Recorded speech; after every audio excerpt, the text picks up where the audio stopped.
third and very, very last Meraki Property Roadshow. Not very last. Oh. Yeah, it was that good. It was that good. But welcome to it. Within the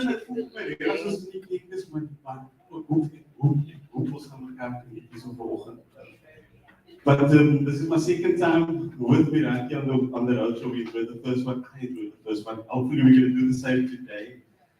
And one of the things I enjoyed that very first time, if you were here, were you there the first time? Who was there the first time? Anybody? And then I said, the early bird catches the worm, right? And so I went to the next meet this guy. And then I went to ask the ladies, so who was the first person to catch the worm? Early. And I want to give that somebody something. Carmen? Yes. Carmen is going to ask you. Yeah. Carmen, I want to give something away to the very, very first person. The first person that came here this morning. And that's is for Barak, who's Kenny Barak, is Easter. It is this lady over here. I believe it's you. I'm ready to check it out. This verified by our this. That's the very, very first lady. And I'm going to give her a prize first. Because I like mensen wat vroeg kom, sê meneer, die wat later kom, julle gaan wag tot die baie laaste. So Carmen will give, of course, that lady that she will get the first prize, they will walk up to it. Have you enjoyed the roadshow, by the way, man? Yes, ma'am. Is jy my mense wat sy sit net so voor die cake, But hey, who was the last one? Ma'am, what is your name? Okay. I think those who are lost shall be first. As well as was the king, was that from family. And if you look under your chair, no, I'm not gonna have that moment. I'm waiting for the budget. If you can say again, maybe your event. Yes, but I'll take the call first. But I'm waiting for that event one day when the budget is big enough. Because also got to try with Meraki and Quicket for property is. But one day when Meraki is this in the industry. That's the person who is unused. Because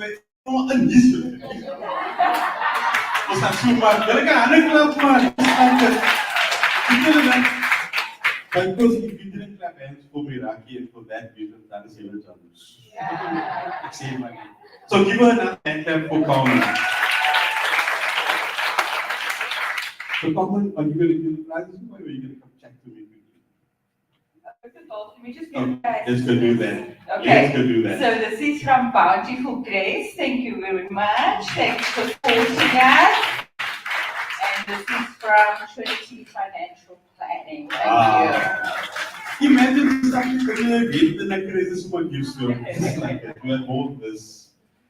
So everybody want Carmen Gamieldien, the founder, the visionary, the numero uno of Meraki Property Solutions. You can give her. I just need to correct you about something quickly. This is not the last roadshow. I heard that and I thank you.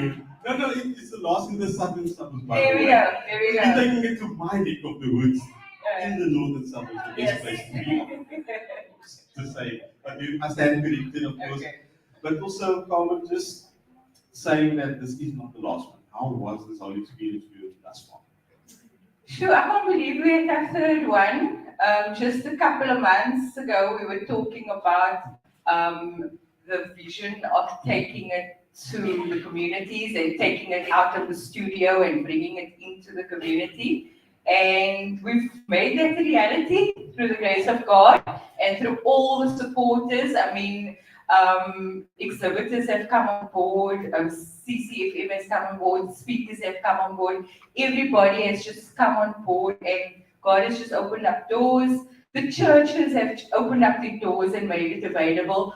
Every church we went to and we asked them to host this thing and they welcomed us with open arms and they've hosted us so graciously. It's just amazing. It's been amazing. The one thing that I know you didn't do this morning, and got to introduce you, of course, the wonderful Carmen Gamieldien of Meraki. You need to introduce me. Oh, yes. Do I need to introduce I want you? to, I want to. God. Okay, guys. So this is Marco Jacobs, radio personality at CCFM. He's my co-host on the World of Property feature on CCFM every Tuesday, 1:15. Listen, you just how she promoted herself. She's my co-host on my show. Christian, who likes the night? Who likes the night? Can you tell us what is your slogan? What is your slogan for the BBC? I'll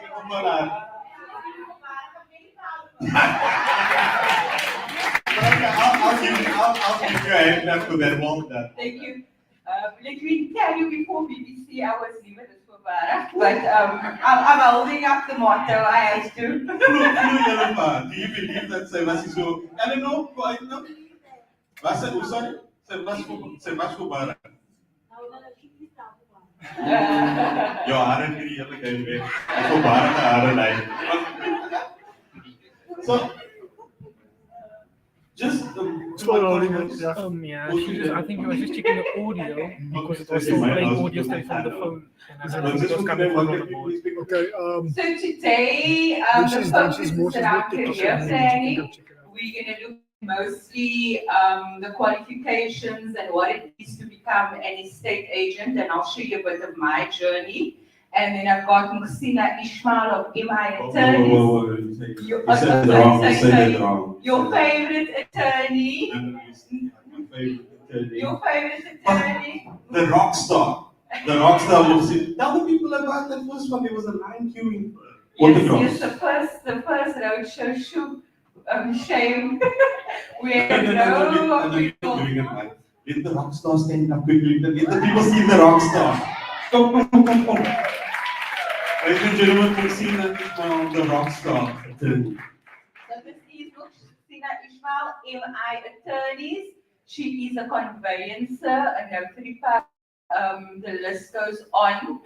And Muhsina has from day one supported Meraki and our vision, and we are so grateful for that, and we are so glad to have her here today. It's a healing tool. I like caps, but I want to know who else like caps. Who like caps? Caps. But die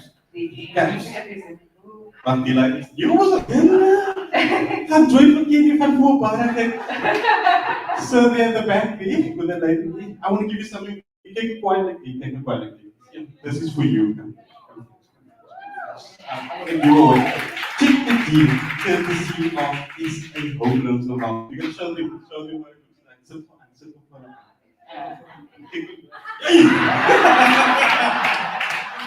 Whose hand went up as well? Who went up? Let me see who wanted a cap. Who wanted a cap?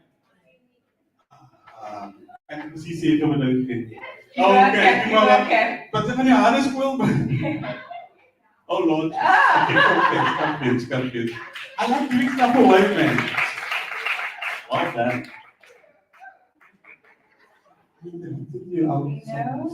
And the lady with the green cap wants to move away from Yeah, man. So she wants to change her. Yeah, I reckon. This thing will come up with cool quick, guys. Yes, But Meraki. I know. Savory pasta home. I like it with the pink movie. So, Next you. roadshow. Awesome. I said, you know what, man? Dit is nie so nou met video. Dis nog maar nou kan ons soos op mos. Like it. But listen, I'm gonna go. It was fantastic being here, of course. But love being part of the Meraki family. And this is what I wanted to say as well from CCFM side. If you ever think of wanting to partner with a radio station, this is what we get.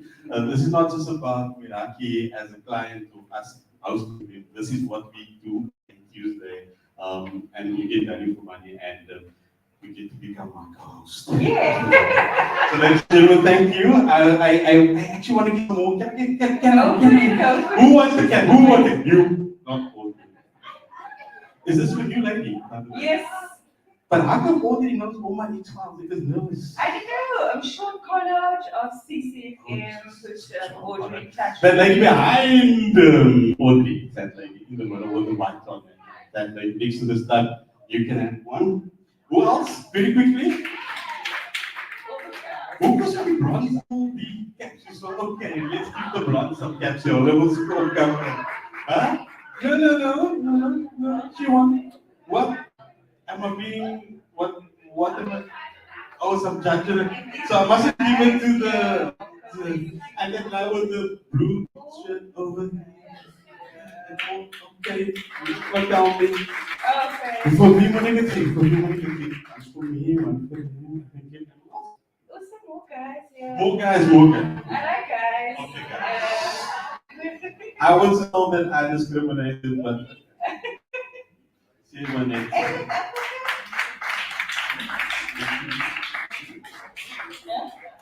En BBC siya BBC. Kini ko gusto para kini ko.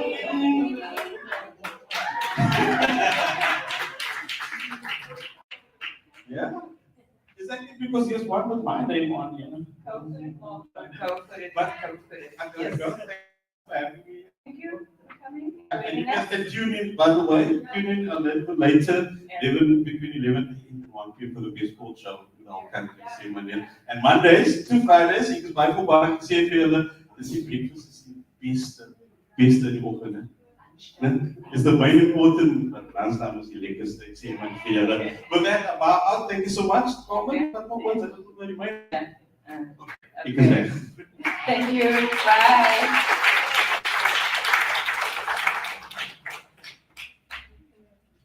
Okay, we're going to leave the rest of the prizes for later. Oh, we'll just watch Marco when you leave the toilet, please. Okay. Okay, thanks for that. Thanks, Marco, for joining us. We're going to get down to business now, and while we're all here today.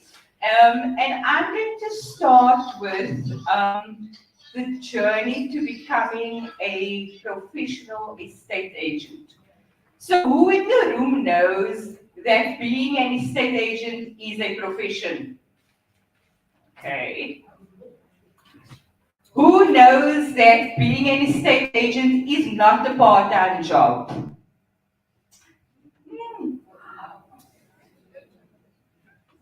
Who knows that being an estate agent is not an afterthought? Yes. Who knows that being an estate agent is blood, sweat, and tears? There we go. Yes, so the perception we have out there is, I want to be an estate agent because I've got free time in the evenings. I've got free time on weekends. I need to make a quick buck. I need to earn some extra money, and I'm sure I can fit it into my schedule. And that is not it, guys. Being an estate agent is a profession. You have to, it's a career. It's something you need to plan, and it's something you need to work very hard at. And a lot of people don't understand that, right? So I want to show you what the picture looks like now, and then I'll take you to what the picture is going to look like from the 1st of July, 2024. Being an estate agent is also very rewarding, I must say. So if you're in it, if you love it, and if you've got a passion for this industry, that's the only way you're going to survive. Because this is something that you need motivation for day by day, very much. It is entrepreneurship, even though you may be working under a brand, even though you may be working as an estate agent for an estate agency firm or reporting to a principal, you are running a business within a business. Because you're an independent contractor, you set your own time, although the deliverables is set normally by the company, you work strictly on commission, and the commission only comes through on delivery, not on efforts. Sometimes that delivery is a week away from happening and the whole deal falls flat, right? So you have to stay motivated. You have to know why you're in this and what your purpose is. And you have to be surrounded by people that's going to keep you motivated, right? So the way it looks like now, I'm just going to give you a few little lingo words. So everybody should be familiar with the term estate agent, right? And up until, I think 2 years ago, we were looking at the Estate Agency Affairs Board, which is the regulatory authority that is managed or governed by, that governs the Estate Agency Affairs Act, right? 112 of 1976. Our industry saw a change about 2 years ago, the 1st of February, where the Property Practitioners Act has replaced the Estate Agency Affairs Act, and the regulatory authority now that governs our industry is the Property Practitioners Regulatory Authority, right? Also known as the PPRA, which is a government authority. So now, what happens is,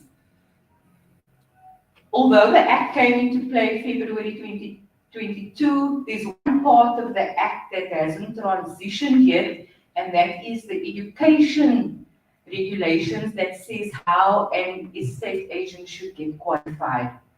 Another important thing from the Property Practitioners Act now is that there are 12 categories of property practitioners, and an estate agent is just one of the 12 categories. So they've brought in things like auctioneers, managed agents, bond originators, bridging finance agents, payment processing agents, developers. There's a host of persons that have now fall under the Property Practitioners Act. Even people doing short-term letting, holiday letting, share transfers, those kind of things, they all are seen now as property practitioners, right? But I'm just going to concentrate on the estate agent, right? Because that is what our field is in.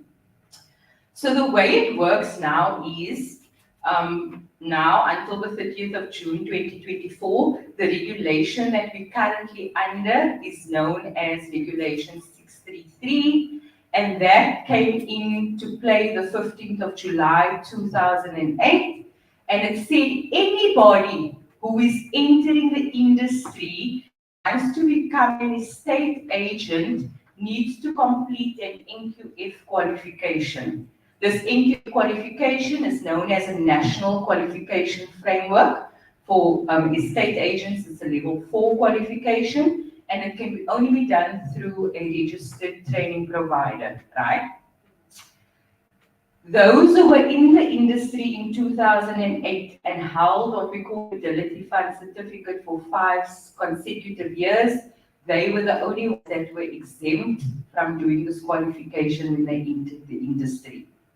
So the way it looks now is, number one, if you want to become an estate agent, firstly, you need to find an estate agency firm, because an estate agent cannot operate independently. Even though you are an independent contractor, you need to be operating under the umbrella of an estate agency firm.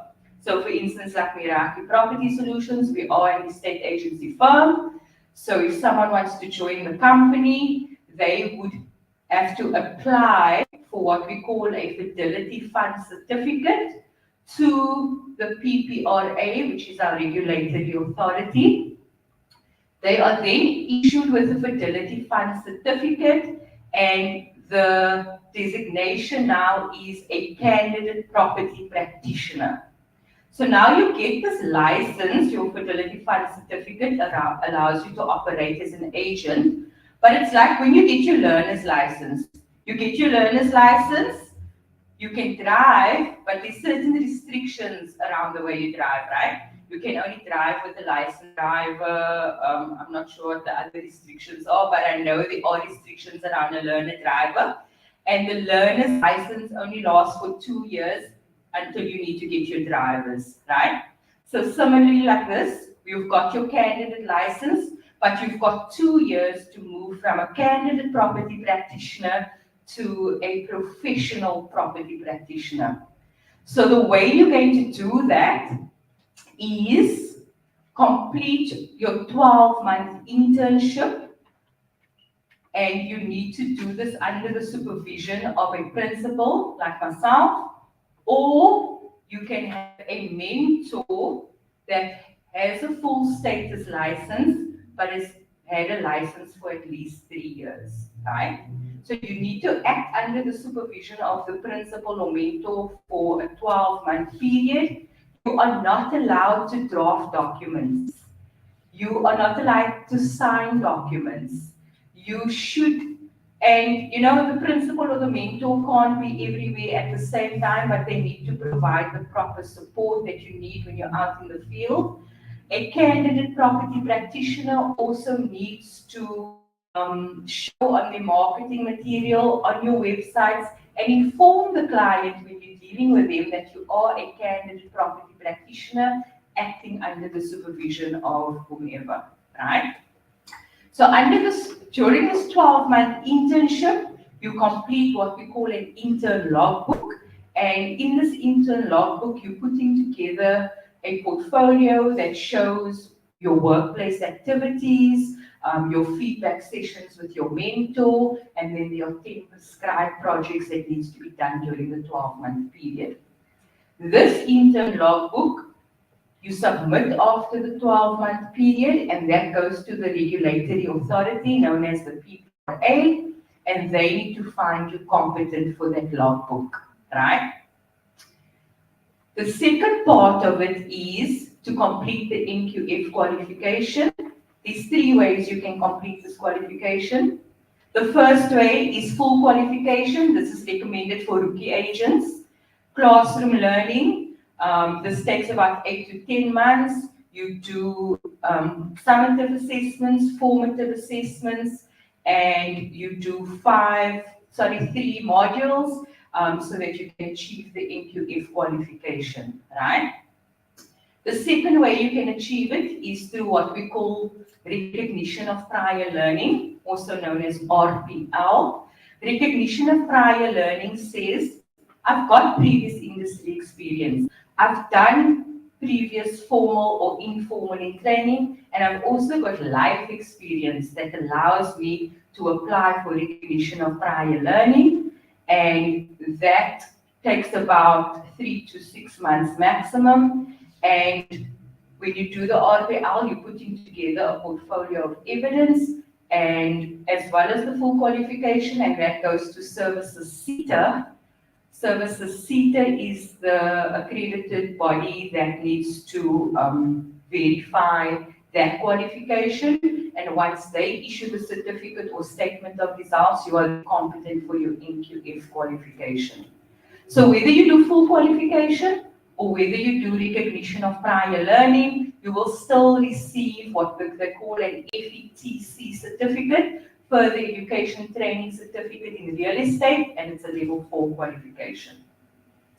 Now the board has found you competent for the logbook, CETA has found you competent for the NQF qualification, and those 2 will make you eligible to write what we call the PDE4 exam, Professional Designation Examination. If you don't do the qualification through NQF or recognition of prior learning, the third way you can do it is through an educational equivalency. So if you've done a diploma or a degree in another field, you can apply for the educational equivalency. I don't recommend it if you don't have industry experience. You will get the exemption, but you're going to struggle when you do the exam. If you've got industry experience, then it's fine. I would say apply for the exemption. But if you don't, rather do RPL or then and just sort of do in the middle between full qualification and exemption. Okay. Once you qualify to do the PDE4 exam, it is open book exam. It's now done as a take-home test, and you basically writing the exam from 8 until 3. It's a full day exam and it's quite intense.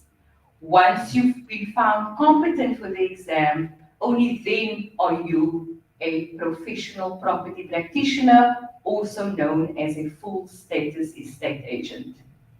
Now, does that sound like an easy thing to do? No. So, in parallel to that, you still need to be acting as an estate agent. You still need to be doing the income-driven activities because you still need to generate an income. And we are commission-based earners.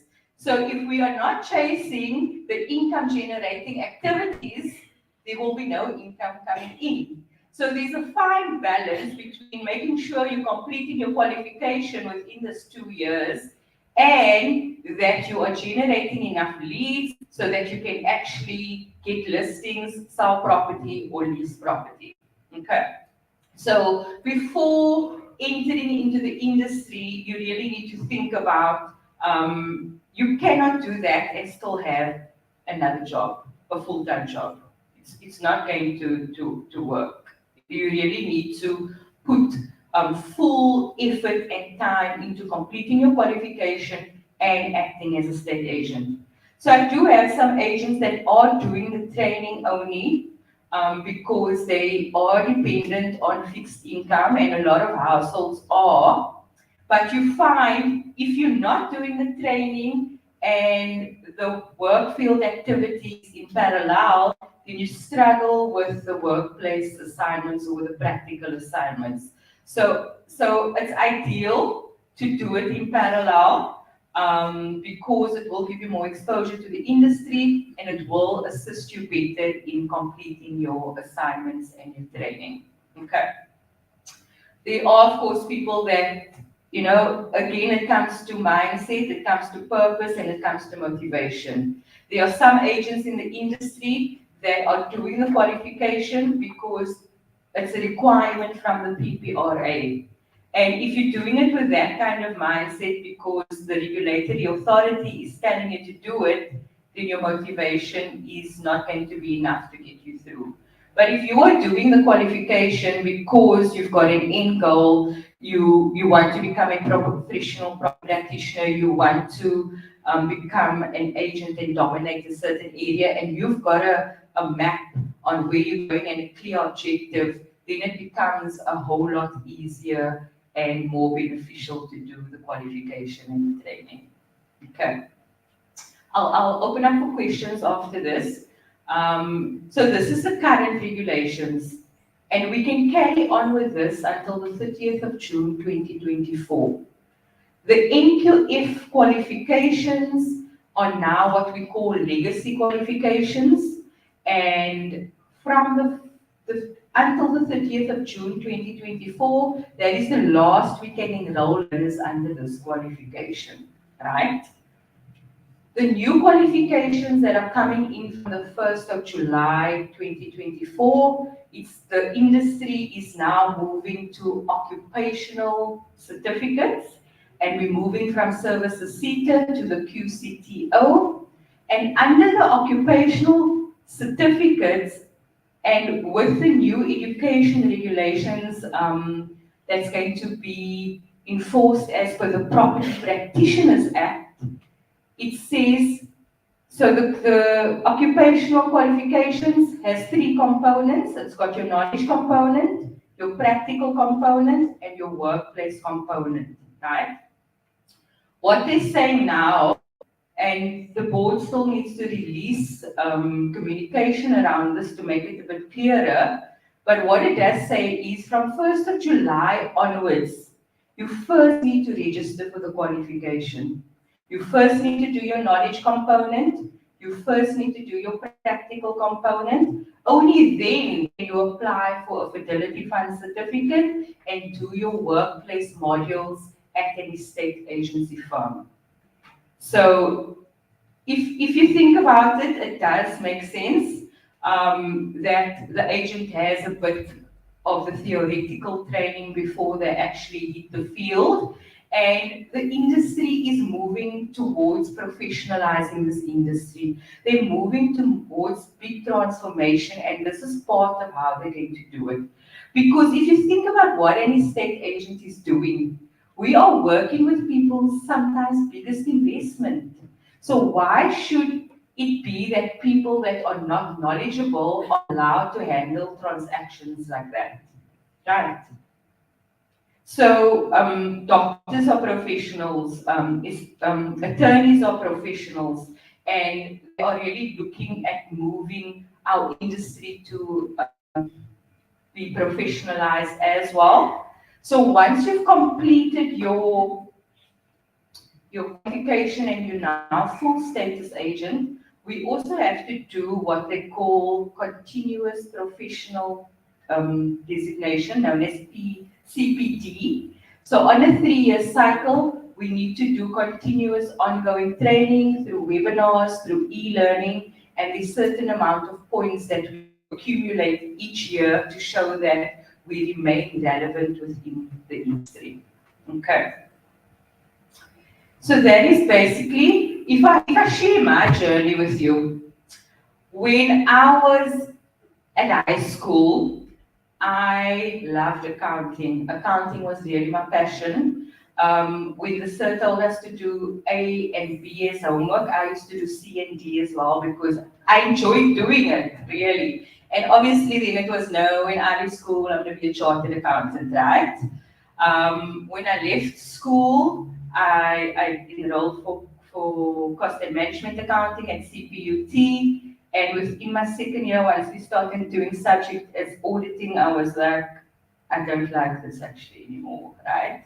Anyway, I dropped out my second year, and I thought I'd explore the world a bit, and only to realize at the age of 21, you need to go study. So I went back in, but still back into accounting. I then did a diploma in financial management, and my first job was at McDonald's in the kitchen after I had my diploma.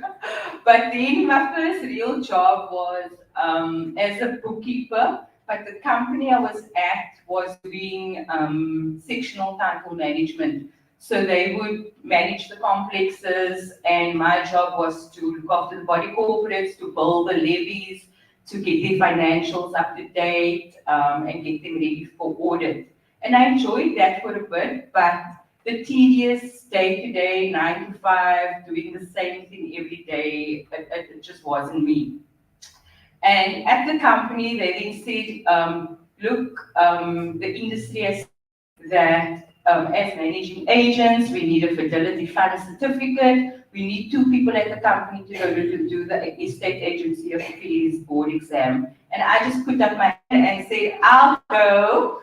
And I did a week course. That was in 2003. After a week, you could write the board exam. It was just multiple choice. Came back with the textbook that we had. At the back of the textbook was template contracts. Made a few copies of those template contracts and started selling property, right? Every minute of it. And then I got offered from one of the conveyancers that I leave the company I'm with and I can work for him. That knocked me a bit because he never had a fidelity fund certificate to sell property. And at the time I was none the wiser. So my fidelity fund certificate, even though I applied for it, it wasn't issued for 1 year. So between 2003 and 2008, I had 1 gap year. And because of that, I had to do the AQF qualification, even though I wrote the board exam already. So I was with him for about a few months, and then I got headhunted by Chorus Property Group.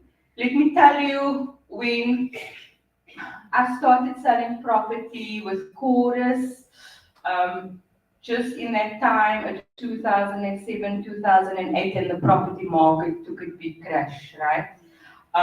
The National Credit Act came into play as well. It made it difficult for people to get bonds.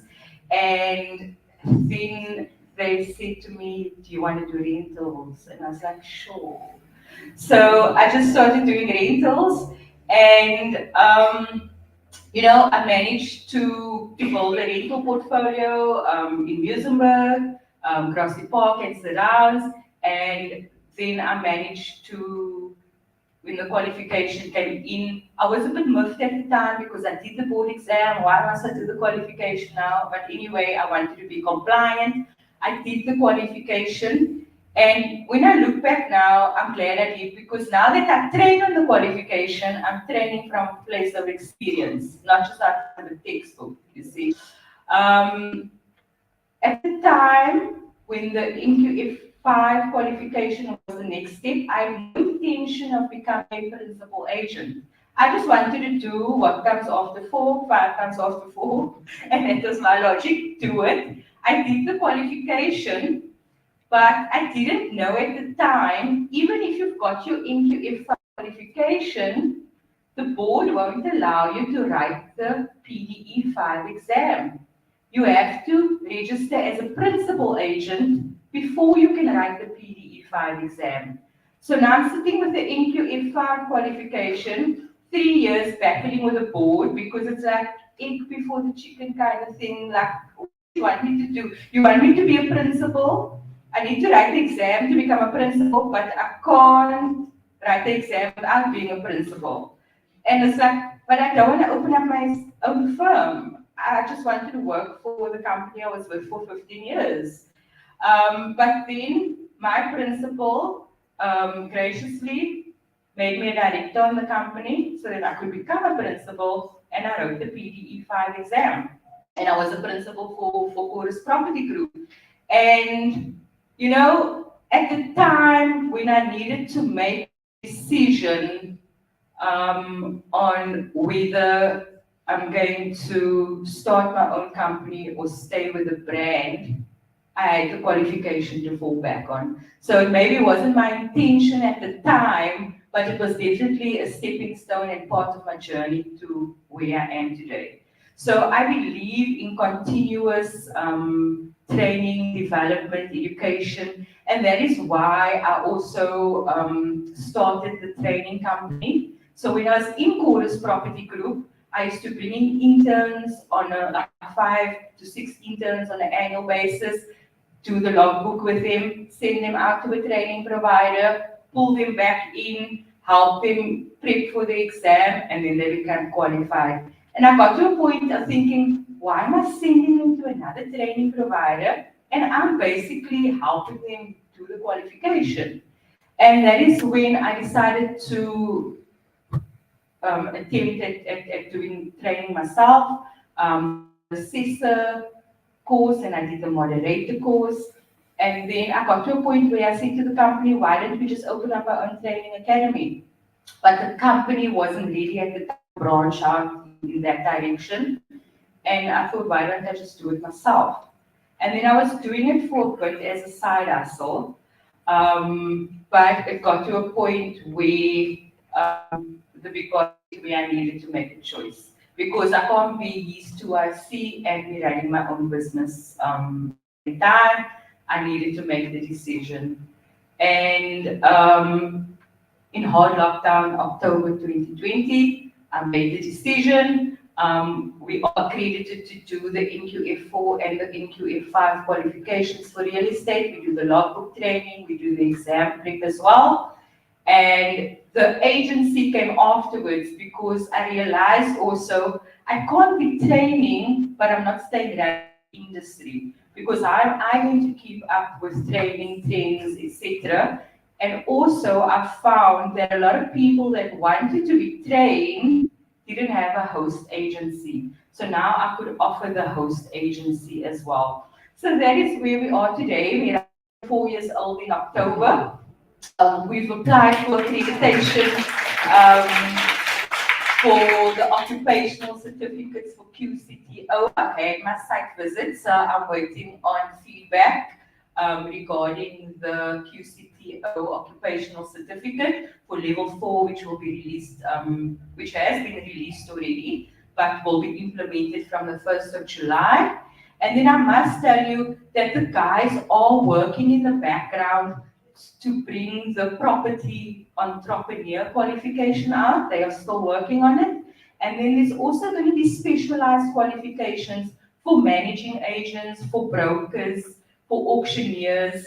And the industry is in a bit of a uncertain spot at the moment, but they are moving towards the specialized fields for the property practitioners, which is a good thing. I do believe, and the whole purpose of today is really for people to understand when you are dealing with a property practitioner or an estate agent, and they show you what the commission is, it's always, why is it so much? Why is it so expensive? And people are always trying to knock down the commission. But knowing on the back end what we are doing to get qualified, what we are doing to get leads, how long we are waiting for our commission. So if we do a sale of a property today, in 3 to 4 months' time, we're actually going to get paid if the deal is successful, right?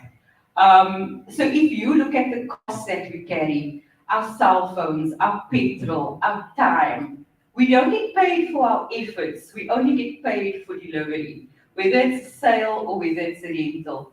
So part of it is to inform the people out there that when you're dealing with an estate agent that holds a fidelity fund certificate, you are dealing with a professional.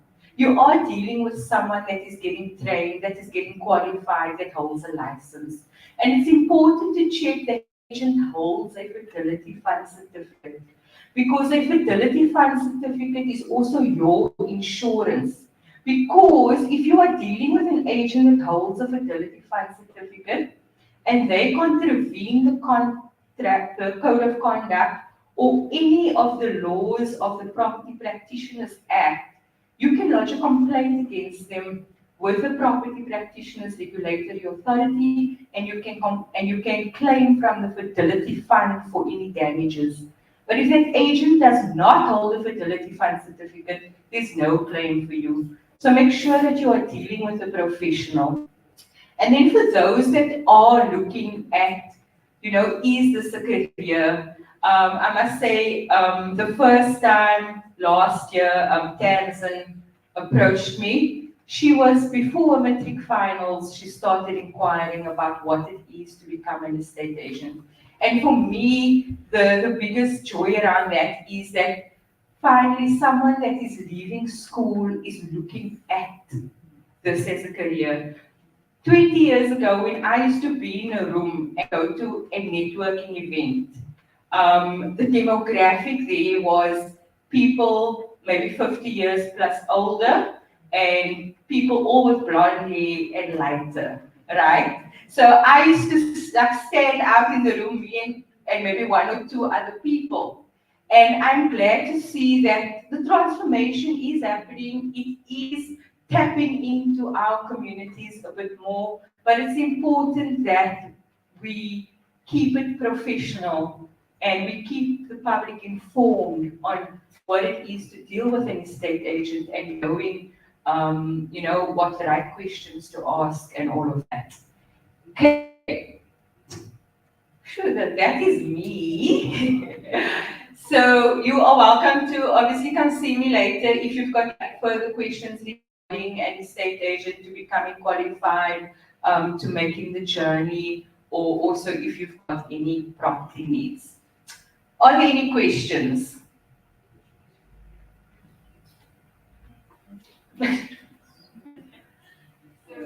Yes.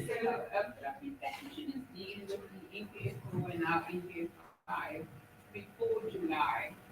How does the new regulations affect us? Do we need to then also do something different, do something new?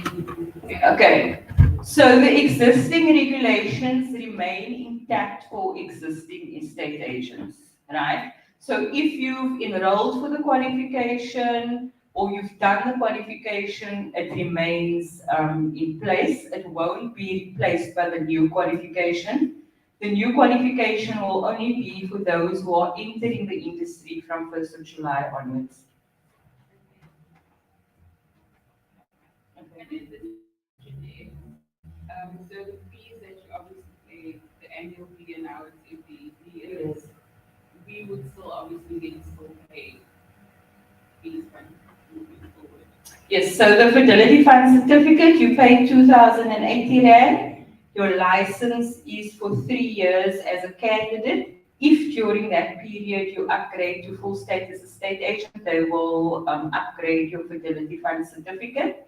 However, candidate estate agents who are not training compliant, by the time the license comes up for renewal in your 3rd year, they won't issue your new fidelity fund certificate.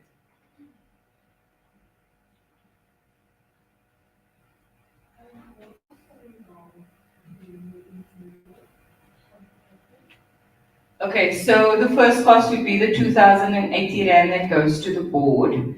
And then when you're looking at your qualification, it depends whether you're doing exemption, RPL, or full qualification. Exemption, you're looking at about 2,500. There is a small portfolio that will be put together and submit to the board. If with the board, if you don't have your documents like exactly the way they want it, it gets skipped out and nobody lets you know. So there is a certain format in which you need to send it. So with the exemption application, you pay 1,837 to the board, and the balance of that is the facilitation fee that Meraki charges. The thing is with that, it's not guaranteed. It depends. The board needs to authorize it. With RPL, we do or offer what we call a bundle program. So the bundle program includes your intern logbook, your RPL qualification, as well as your exam prep. And that bundle program is 5,750 once off, or there is payment options available. And then the full qualification, also the bundle program, intern logbook, full qualification, exam prep, and that is 6,500.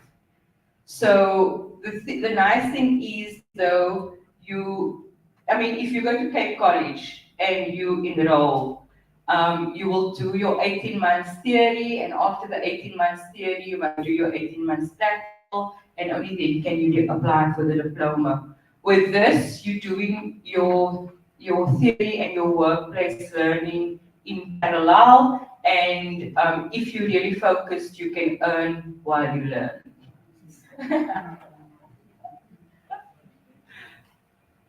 Any other questions?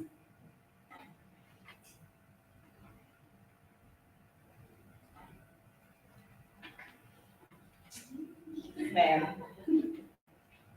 Like, there's so many agents out there, or self-employed agents out there at the moment. And you mentioned the FFC and how vital it is for buyers and sellers to ask agents for that. What is the verification if you don't have one? Because to me, it just seems like there are so many agents popping up and they don't actually know what they're doing, but houses are getting sold. So what happens when a house is sold, you find out later that someone does not have that kind of qualification? What happens to you with the seller and the buyer? So valid is it? So according to the Act, the seller might not pick it up if they don't ask, or the buyer.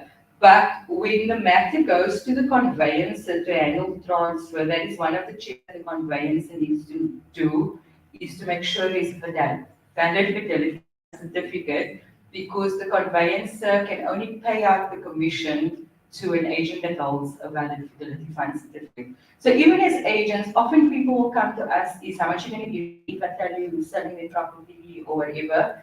We can only pay out referral commissions to people that hold a fidelity fund certificate, right? So that's why if we're happy to work with other agents, but we sign a referral agreement and you have to show your FFC. But so the conveyancer should be holding that commission if there's no valid FFC in place, and the agent is at risk of losing their commission. And there has been buyers and sellers that after the deal has gone through, they bring it up and they claim back that commission that the estate agent never had a FFC. They wait until the deal has gone through before they bring it up. So, Unfortunately, though, there are also conveyances that are not requesting that. So, there is a bit of a grey line there.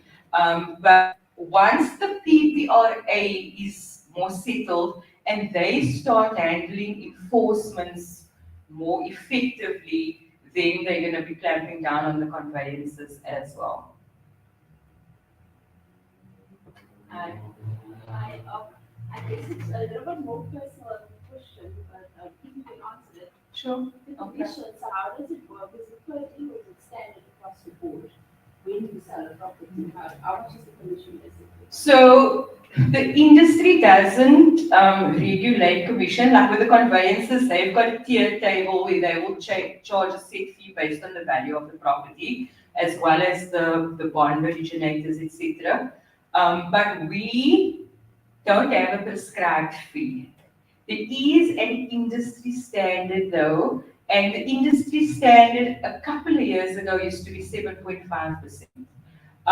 We have seen though that I would say pre-COVID already, the year before COVID, we were already seeing economic challenges, and I find that it's come down to 5% in most agencies. There are still the guys that push for their 7.5%, but you're looking at your average between 5 and 7.5%. And then you've got your other guys that's coming in and coming right lower, to sort of be competitive.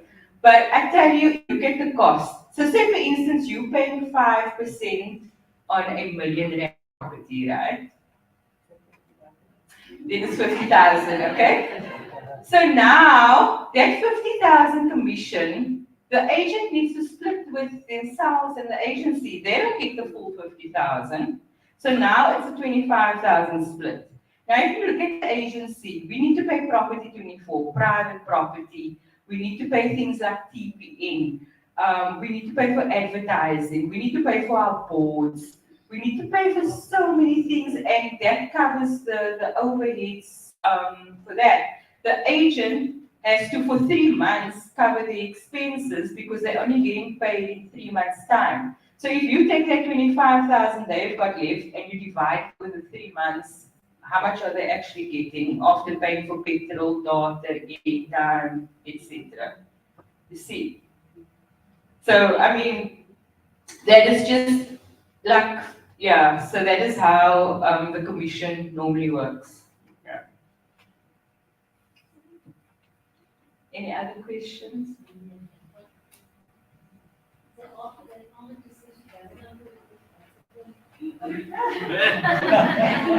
No, that's it. A, B, C, D.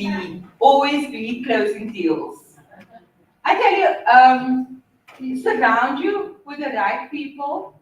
A lot of, before becoming an estate agent, as much as that agency or principal is interviewing you, you need to do your homework and check out the background. What are the values of that company? Don't just look at what the commission split is. Are you going to be in an environment where you're going to learn? Are you going to be in an environment where you're going to grow? Are you going to be in an environment where there's a team spirit? So even though we're independent contractors, there still has to be some sort of team culture, So investigate the company, check their online presence, find out a bit about their reputation, and if you're aligned with their estate agent, if you are following the basics and you are keeping yourself knowledgeable, trained up, and you've got a goal and a purpose, it is so rewarding. I've been in the industry for 20 years and I'm loving every minute of it still.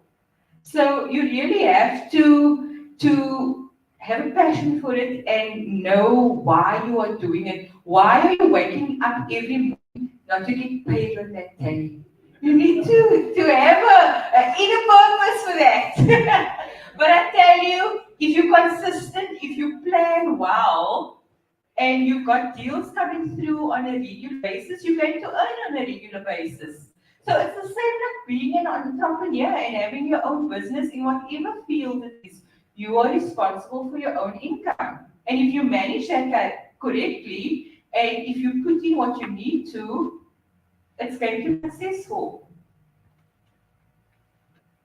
And we're going to get to a point where the industry is going to be more regularized and enforced. And then the time wasters and the people who wait for a quick buck, they are going to fall out. And it will only be the professionals that continue. And that is what we move towards. So if you want to be a professional, you're in the right place.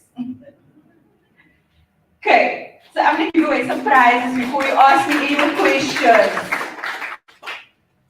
So before we get our next speaker up, I'm going to call up Kenny of BBC.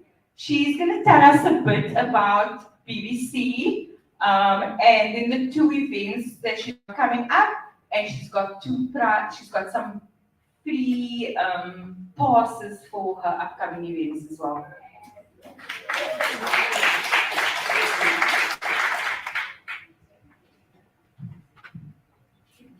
Yeah, we're not sure how we can give it away. Hi everyone. Sure. It feels like information overload. I'm going to actually leave this event today with a newfound respect for the agents in this room. Can we give them a round of applause? It's a lot, and a lot is done more. And when the more is done, it's just a lot again. So thank you for the opportunity, Carmen.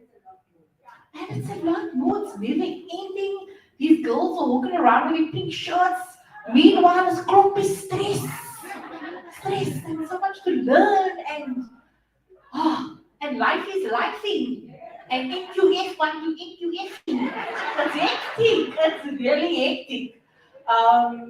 As Carmen mentioned, I'm Timothy Jackson Williams. Everybody calls me Kenny, and I'm the founder of Business Breakfast Club. And what is it about? It was born 5 years ago, and it's basically a networking platform for anyone that is responsible for their own income.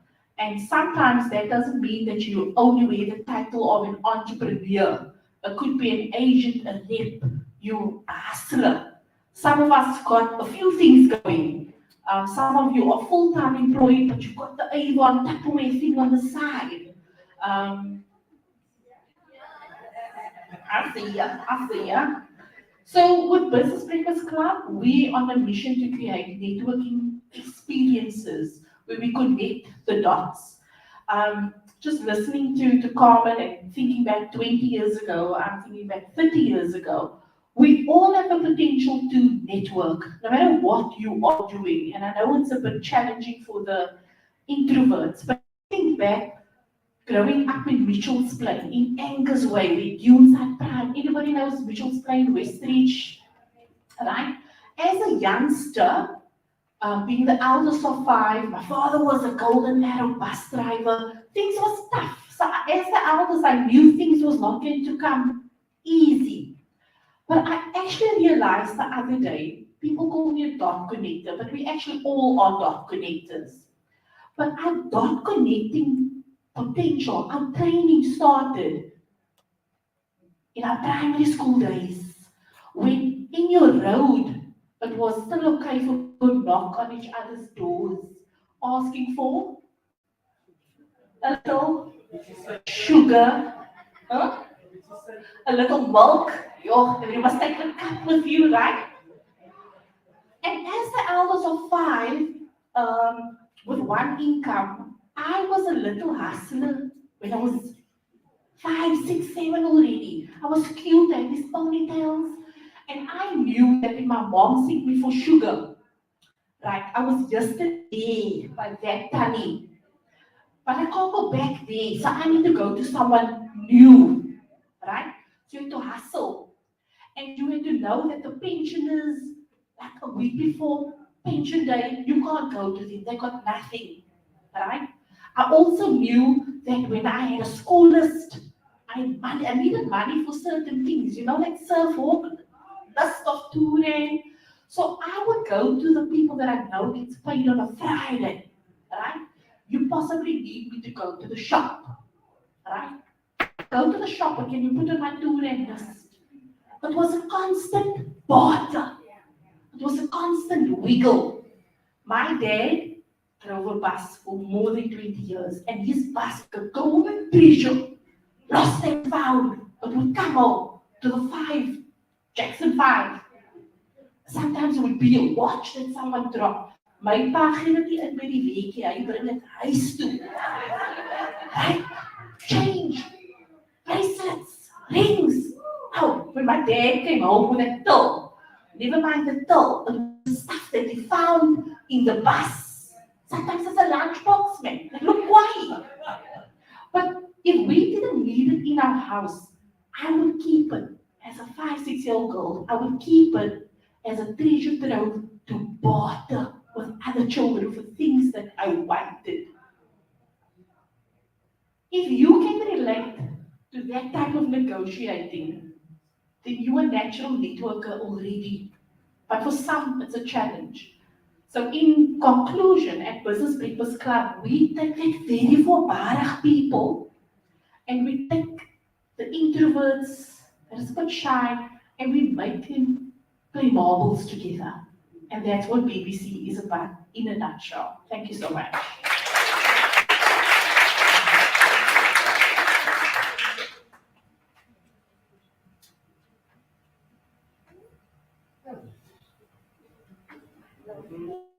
Okay, so we are giving away 2 tickets. It's for the workshop happening on the 27th of March out in Pinelands.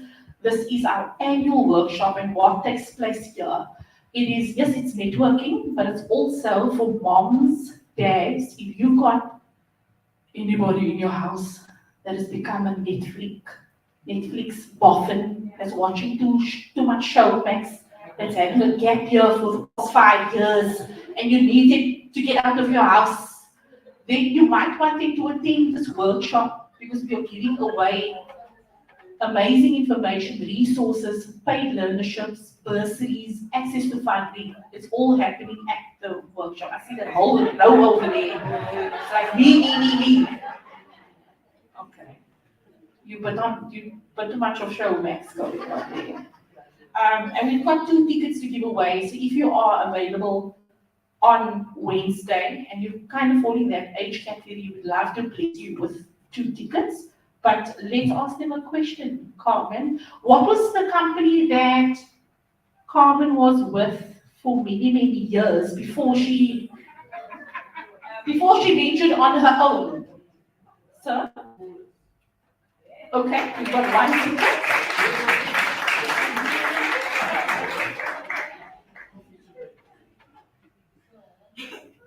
Congratulations. Second question. How long is the internship period? 12 months? Correct. Congratulations. We'll see you on Wednesday.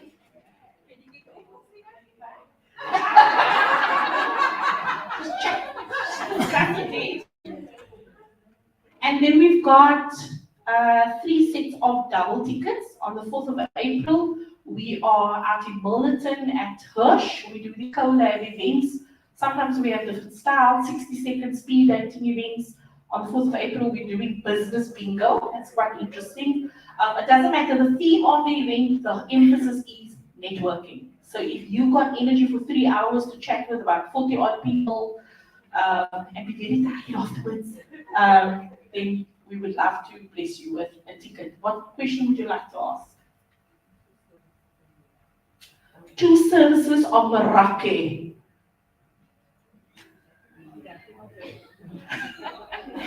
Show me my hand keeps going up. Yes, ma'am. Property sales. And tenant placement.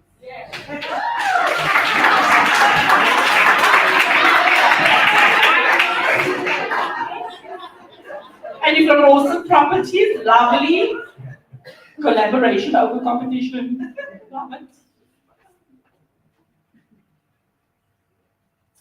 How old will Meraki be in October this year? Actually, just ignore her hand. I see you. Someone that did not win a ticket? Yes, ma'am? 4 years. Congratulations. You may come get your ticket, and then Carmen will think of a last question. So it's double tickets. You get to bring a friend as well. We look forward to seeing you on the 4th of April. Carmen. Last question for a set of double tickets to one of the best networking events in Cape Town. What is the name of the show that Carmen has with Marco on a Tuesday? What is it called?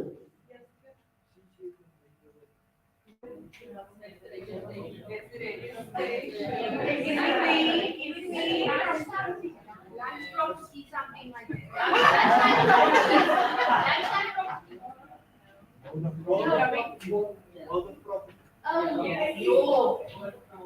Amen, we have a winner!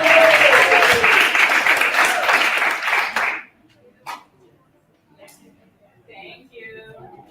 Thank you, everybody. Keep connecting dots and hashtag before Barak always. Thank you. Thanks so much, Kenny. So that's right, World of Property feature on Lunchtime Connect, CCFM, every Tuesday at 1:15. Thank you. Muhsina, over to you.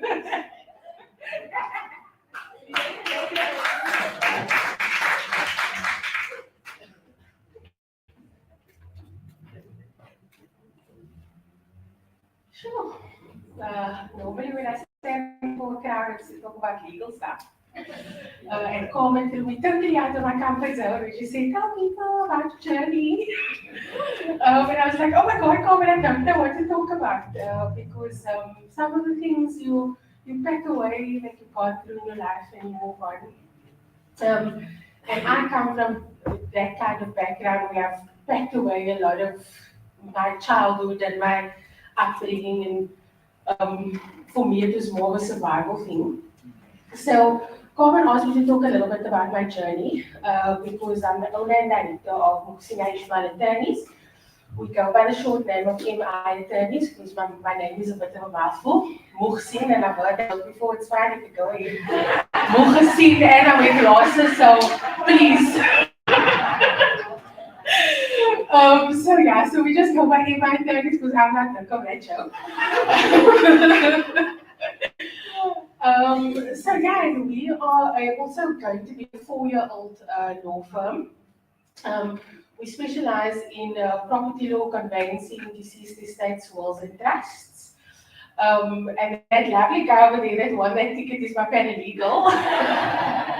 And that's my ticket.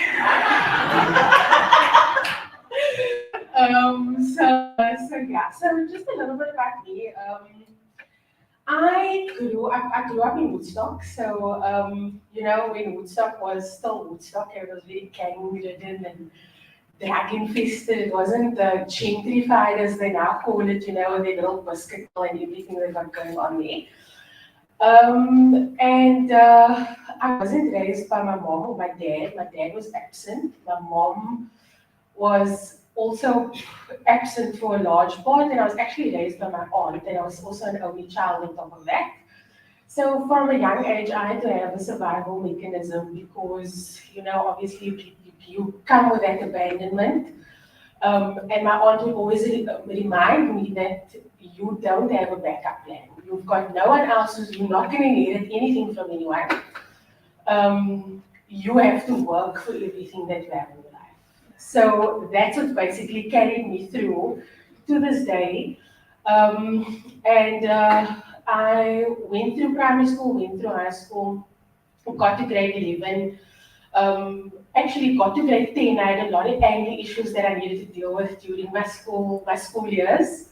I wasn't a pleasant person in grade 10. I've relaxed a lot since then. And now when I need all of those things, I'm actually a conveyancer, so I try to keep the peace between the buyer and the seller. I went to a girls' school, so as you imagine, there's a lot of cattishness, bullying, fighting, all of those things. But sometimes things that you go through in your life actually prepare you for what you're going to experience in your adulthood. And then almost failed grade 10, guys, I'm not lying. And then my aunt sat me down and she was like, listen here, this is it for you, because either you're going to pull up your socks and you're going to work, or I'm going to put you in Salt River High School, which was not a very good school at that time. I'm not sure if you guys know, but has its own particular reputation. I'm not saying that there's not good people that come out of that school, educated people, but it had its own reputation and it's something we didn't want to get involved in.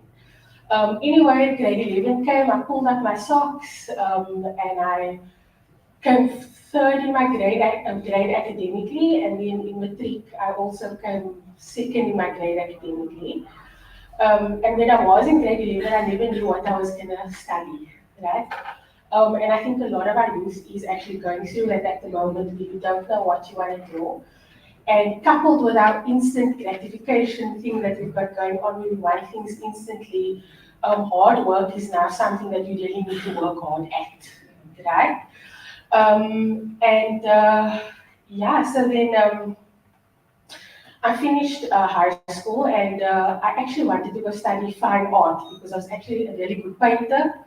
I was a really good draftsman. I really liked to draw and paint. And my auntie was like, nee, wat is die? Wat is die van paint en draw en... Jy moet geld maak, die kostroom praat.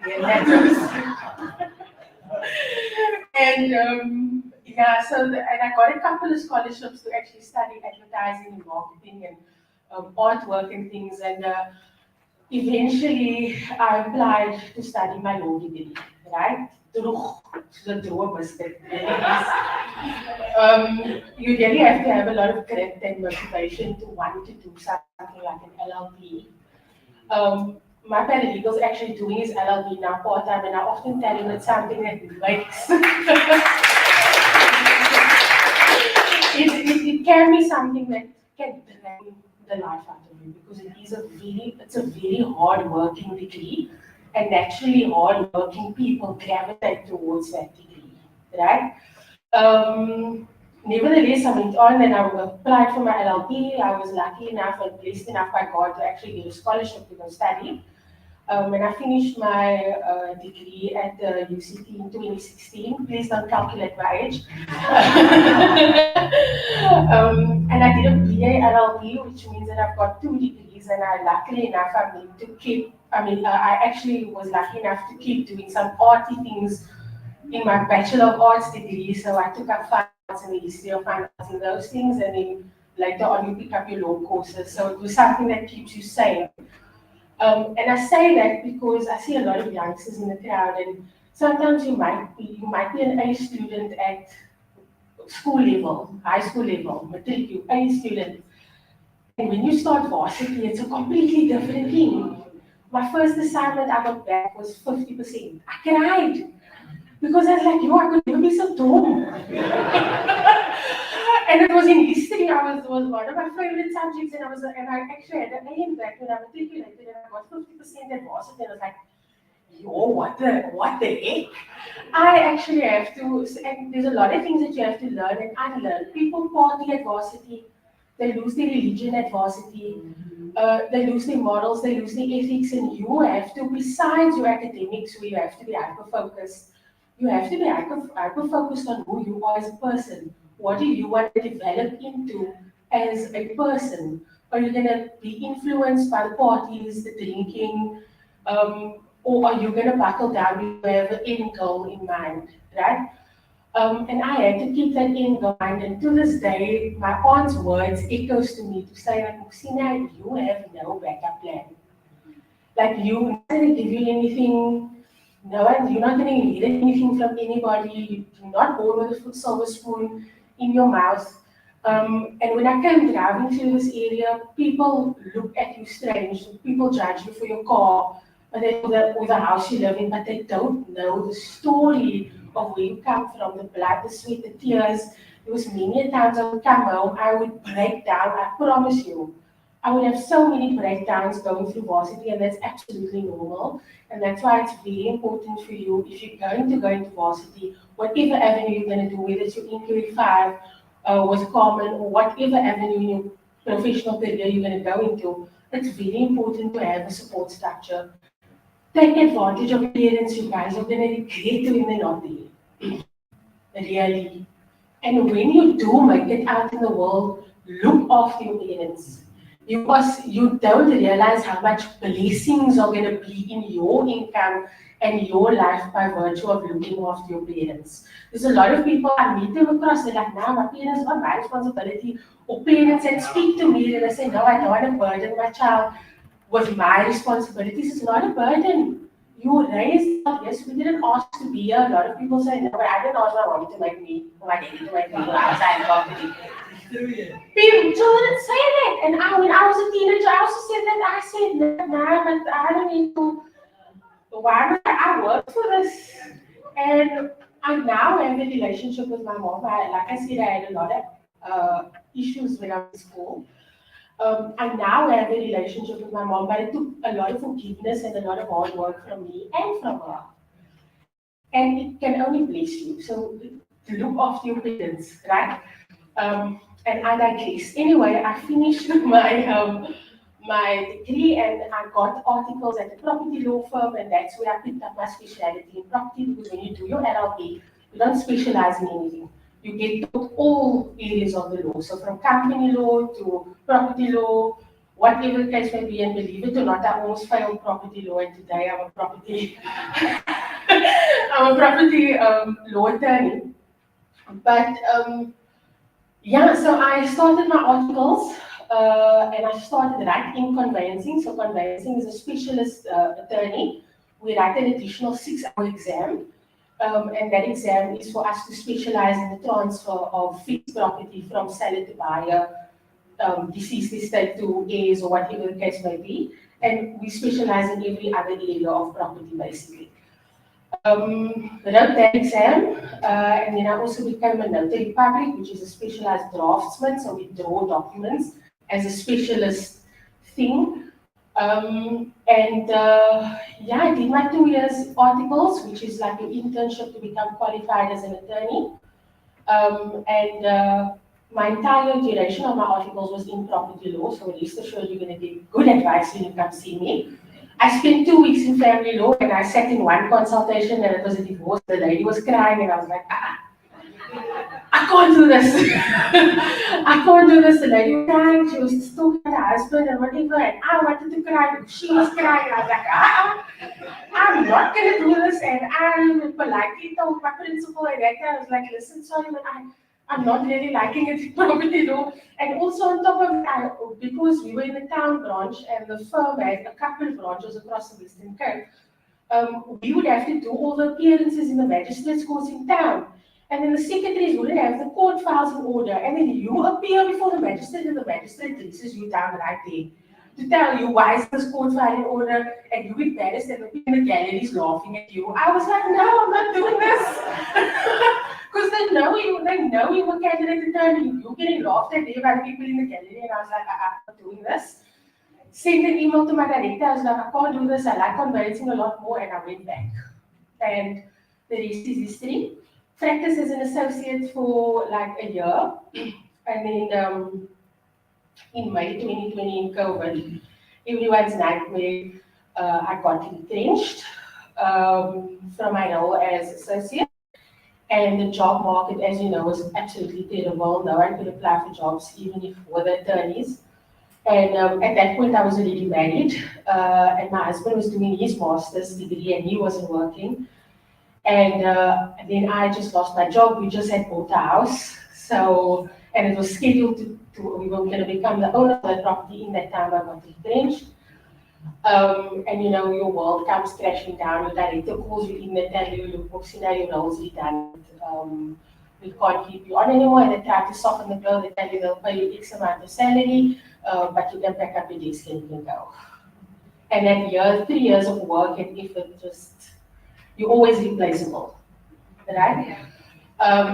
So you're always replaceable, and it just like that. But because I had such a tough upbringing, and because I was a survivor, I was like, I'm not going to let this get me down. I don't care if there's no jobs. I'm going to create my own job.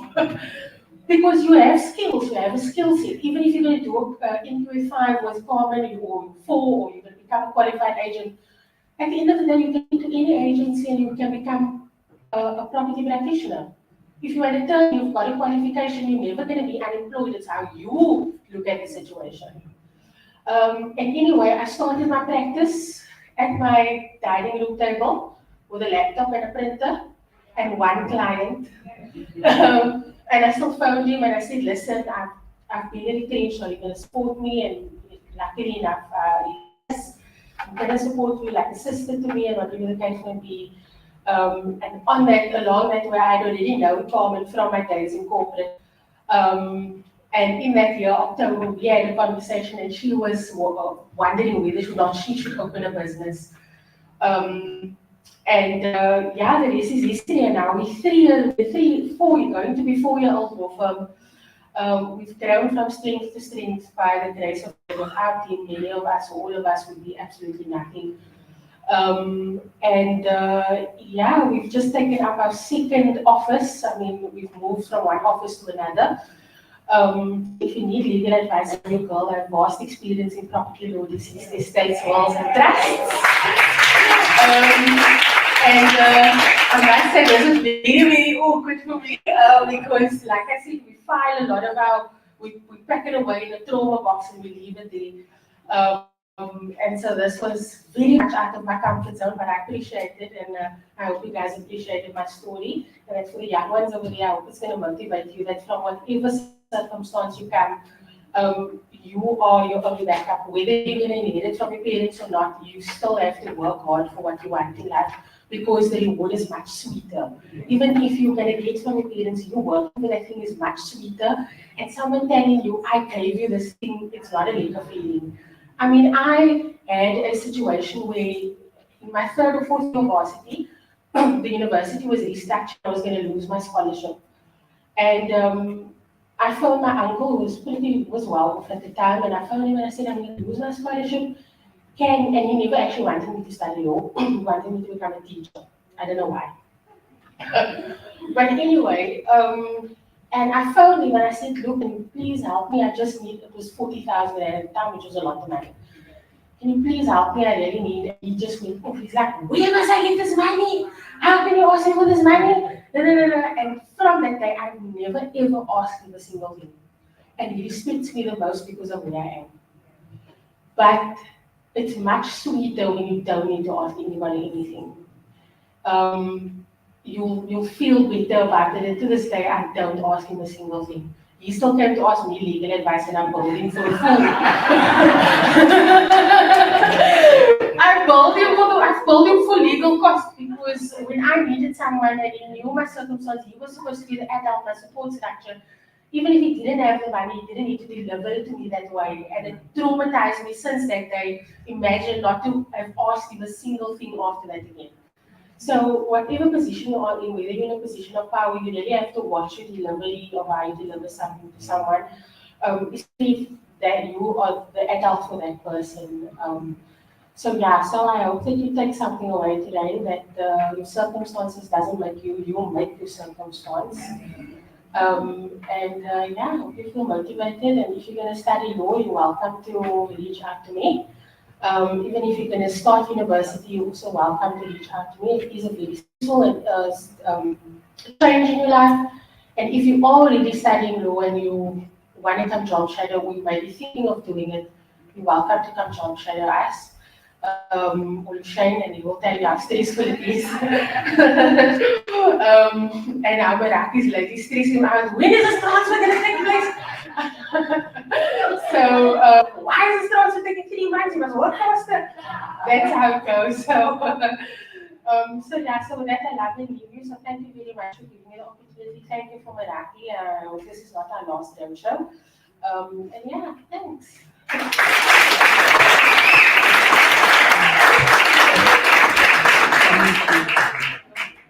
Wow. Sure.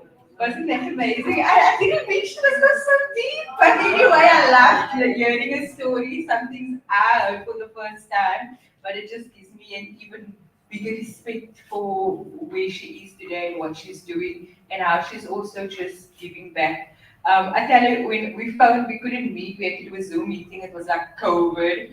And I was like just must I, and she encouraged me, don't worry, I'll support you. And you know, some people say that, but then they don't actually come through. But she came through. My very first event, she booked training, offered it complimentary to the agents, and she paid my fee, and that is how I started my first gig.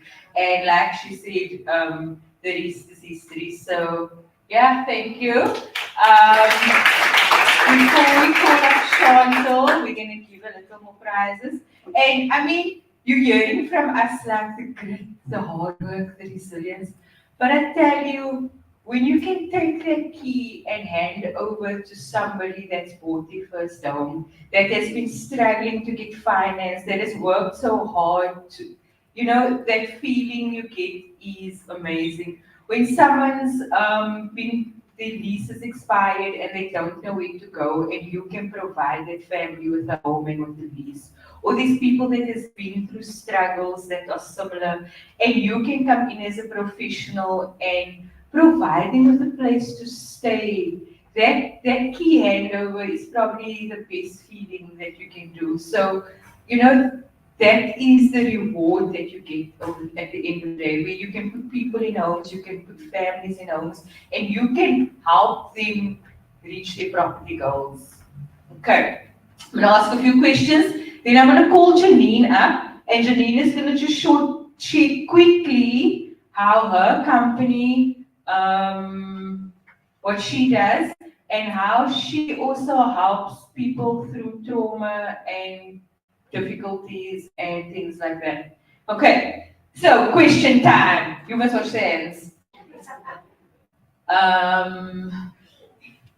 We need Muxina Stadia LLB. Great.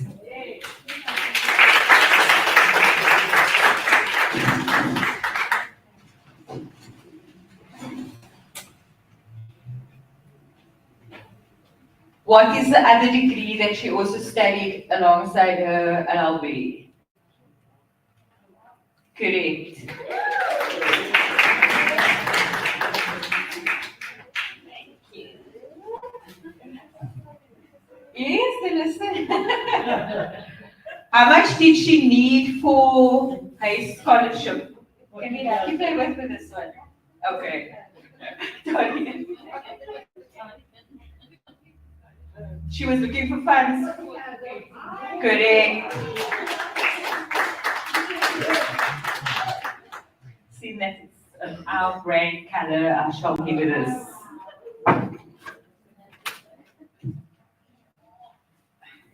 One more question and then we'll get your need up. How old is MI attorneys going to be this year? That guy put up his hand. But you want all the prizes, Rita. I don't want to give you anymore. I'll give you perfume for your wife. Okay, thank you, Muxina. Janine, and then Chantal.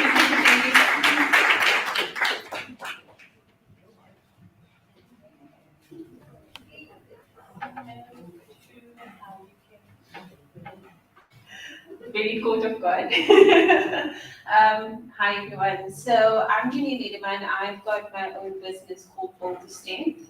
And ultimately what we do is we focus on counseling, but really changing the narrative to counseling. Because I mean, who does actually like going to therapy and actually doing?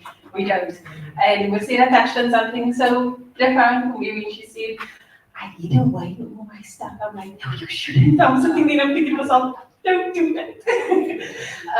So ultimately, I come through a lot of trauma myself, and with that, I have been able to step into my passion as to what God has really led me to be for people. So our focus is clearly on healing and identity. Now, everybody, all other counselors focus on anxiety and stress and trauma and all those things. But ultimately, we want to really just heal from those childhood traumas that we sit with. And it does catch up us at a later stage. So we really just want to come out and support and journey with individuals with this entire process of what you go through and to heal from those specific traumas. So I come from a single mom home. My dad passed when I was 9, and when I really just was raised by my mom, it wasn't a very pleasant childhood. It wasn't a really pleasant life also, because I was married before, and all of those processes that I really went through, it built me to be who I am, and it also taught me a lot of tools that I basically implemented in my own life. And with me implementing those tools, I thought, how else can I use these tools and really just help other people out there as well? And that's what our business does. So not only do we do individual counseling, couples counseling, and group counseling, but we really also focus on employee well-being, which is one of the biggest things we really want to go into this year, where we can actually just help companies. We do workshops. We basically just do things very, very interactively. If you come around later, you can come pop a balloon. There's a reason why you have to pop the balloon. But it's basically just to help people understand what mental health really is. Because everybody thinks that mental health is a mental disorder, when it actually is not. It's who you are as a person. So yeah, that's what we basically do, and what we really want to just help you as a person and show your identity, because each and every one of us have a purpose, we have an identity, and we're not there just to look at other individuals, but start to say, I don't want to be like this person, I want to actually be myself. And one of the biggest things to tell people is, you need to stand out. Don't be like any other individual. So Lucida's got an amazing story, but Lucida's got her story, and that's who she is. But you've got your own story. You've got your own thing that you can stand firm into and really say, but this is where I'm at. But if we look at our past and we look at where we came from, we look at what we've been through, but we forget about what has that taught us, rather than looking at it as a pain and a hurt process. So we're here to journey with you. We're here just to support you and to show you exactly that you matter. Your feelings are valid, and it's really, really important, not only to you, but to your family members and everybody around you as well.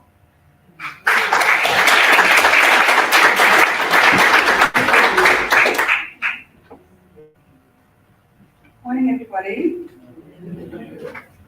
Thank you, Carmen, for this opportunity. To give a little bit more of my life, and I am as well. I'm a funeral director and a financial advisor. How I got into that, my dad was an undertaker. When I opened up my eyes, he was an undertaker. And I thought, this is not for me, I don't have time for the dead people. I'm out. And I grew up in Mitchell's Plain. And what I experienced in Mitchell's Plain was actually seeing life with everybody. Like Musina or who was it that's supposed to say, you know, where you go get your little bit of sugar and your little bit of this, and your child is everybody else's child. I am that auntie's child, so if I did something wrong, then slap it as my plus but you know, the what I appreciate about what my parents did was that they were there for the community. Whether it was 2 o'clock in the morning, somebody would die, and we would have somebody in the kitchen making tea, because this on a fast time, so we had to remove the body. The long story short, you know, when I went into high school, I thought, you know, I'm not really interested in studying. I don't know where I want to be. I'm 15, 16. And my dad was that one that, you know, I'm giving to you, so jy bitter, you know, I'll remind you, ek het vir jou gegee, ek kan hom hard, oh my goodness. And I thought, you know what, as soon as I turned 16, I decided I'm going to go and work at Topics in Westgate Mall, and I'm going to earn my own money. You're not going to buy me any clothes, you're not going to tell me what to do, I'm going to pay for my own triple dress, you know, what. I wanted to become a teacher, a lawyer, or a psychologist.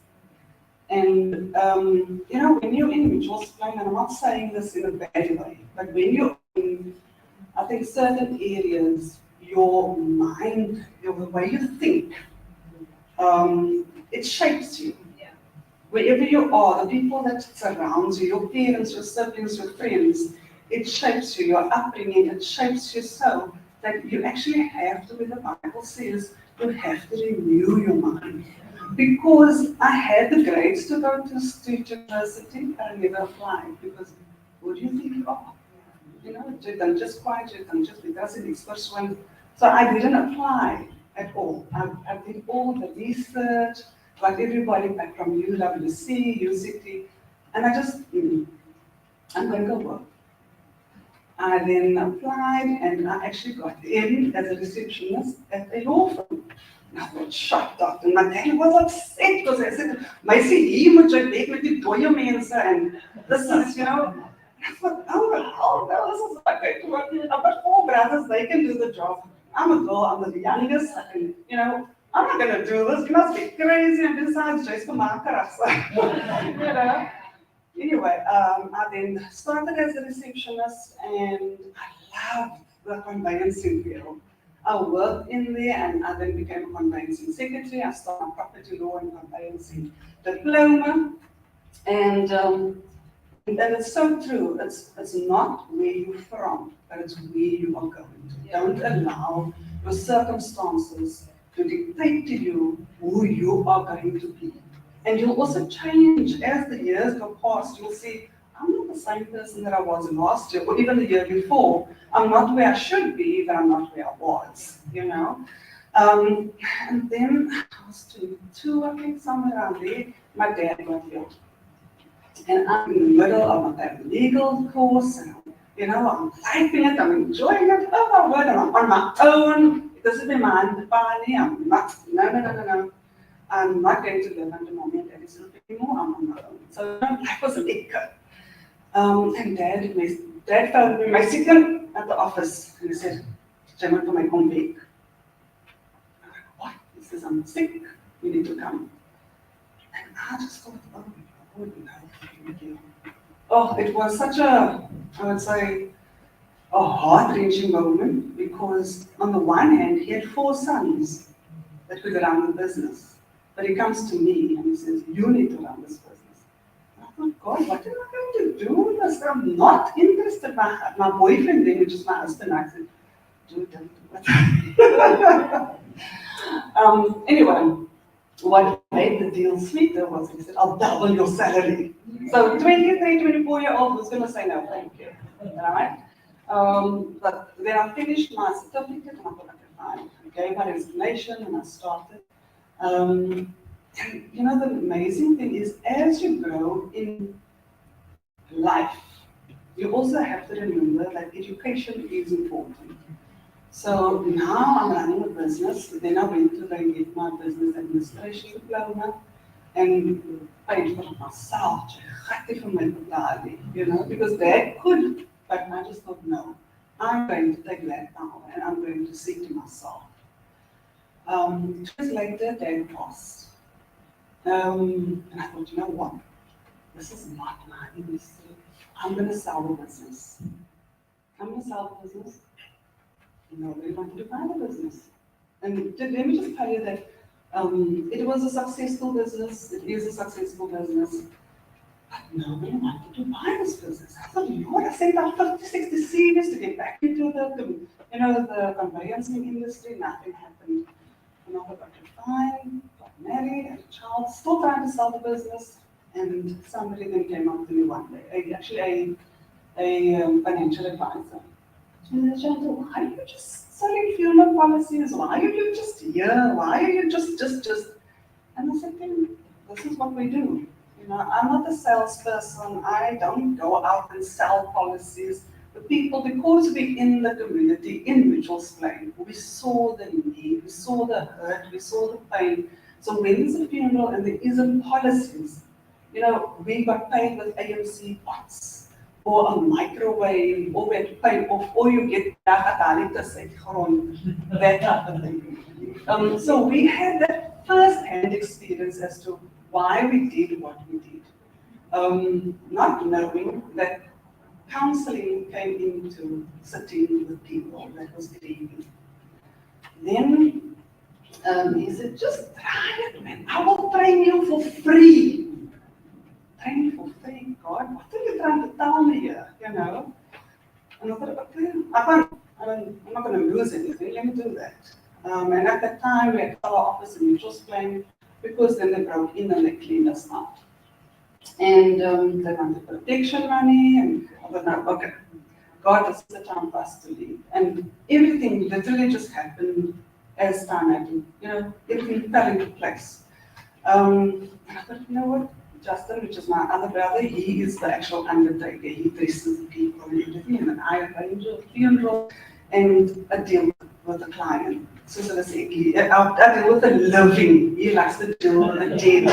Because I say, I unwoord nie. So I said, okay, you're going to do this part and I'll do this part. And it was also advised to us that because we have burial insurance and we have an undertaking, we need to separate the business. Now I need to do more qualifications because, yes, Chantal, I'm not interested in any administration, no nothing. Give me your dead people, that's all I want. And so I had to go and I had to go and study. I had to go and do my RE5, my RE1, my wealth management certificate. But it's just, I'm looking at all these things that I wanted, and I believe that God has placed it in me, like He has done with each and every one of us here. There is a calling, there is something within us that is God ordained before the foundation of this earth. So clearly, I'm still in the field where I wanted to be, where psychology is concerned, where teaching, because now what I do is I teach people how to look after their loved ones when they are no longer there. Even when they are still there, do you have a savings plan for your child that is in you? Or do you have a savings plan for your house?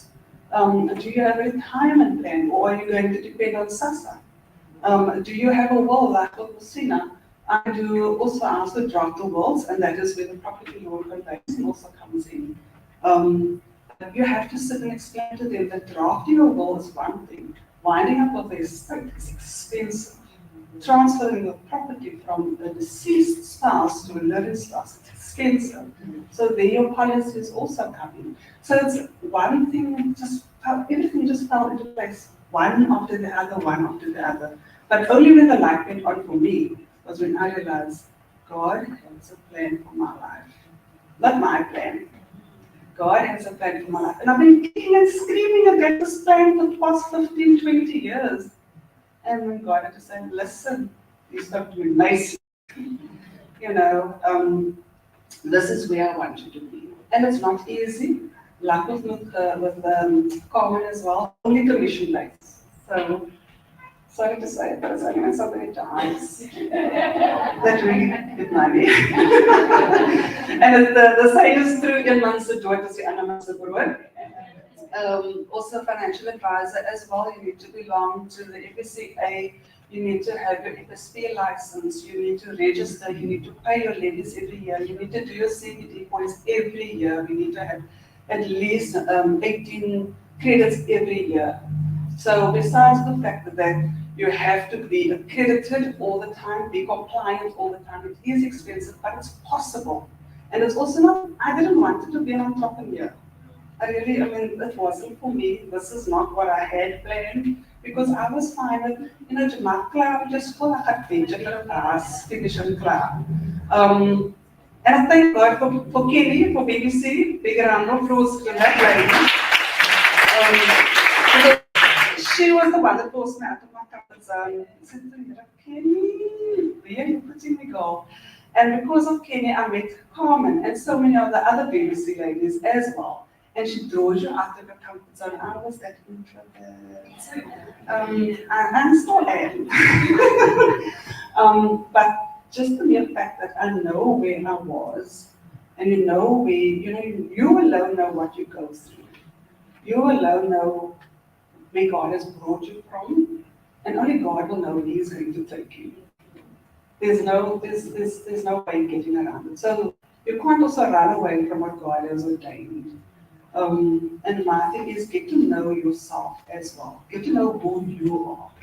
Whether it is the young people of today, get to know who you are. And even for myself as well, at the right tender age of 45, I'm still getting to know who I am, what I like.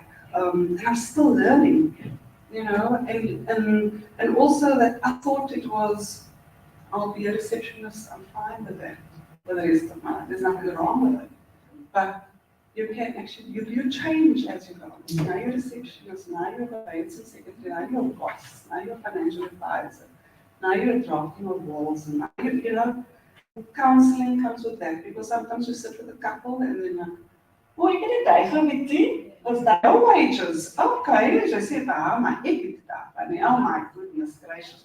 Or if they start talking to you about your children, about the struggles that they have with their children, or their aging parents, you know. So I really believe that when you do something, you need to enjoy it. Because that's the only thing that's going to really pull you. Enjoy what you do, love what you do. Know that this is the plan that God has for me. Thank you, Carmen.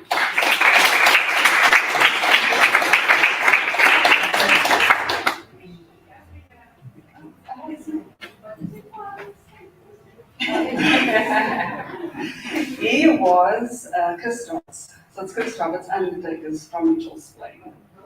He was actually a truck driver, bus driver, and then a hearse driver. Couldn't read and write. When he was in sub B, they took him out of school because he was so rude to the teachers. And hence, he saying to me, "Meisie, kom tel my geld hierso, skryf daar so, lees daar so." You know, and so I think that I was that crutch for him to assist me, you know, because I mean, I don't think another man would want to tell another man, he can release him, but he could actually confide in me and trust me to deal with his finances. Cool, thanks so much, Chantal. So today took a bit of a twist, but I really enjoyed it. Come here, Yenta. Listening to everybody's stories and knowing behind every degree, behind every qualification, behind every title is a person. And I loved how everybody brought out their stories today. So thank you, everybody. And also that all of us here, we haven't done this on our own. It's through support, it's through like-minded people coming together, supporting each other, and that is how we're going to also build success. We can't do it on our own. So before I call up Christian, you can get ready. He's also just going to give us a short introduction of what he's doing with the Day to Dream team. But it's question time again. What is the name of Chantal's daddy's funeral service? Yes.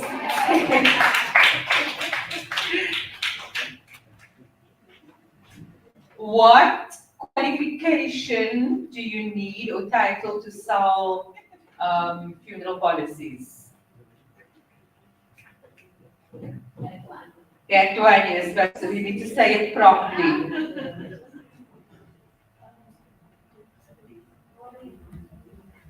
No, so an insurance broker, when they phone you, then they always say, I'm a registered, correct, financial service provider, NSP.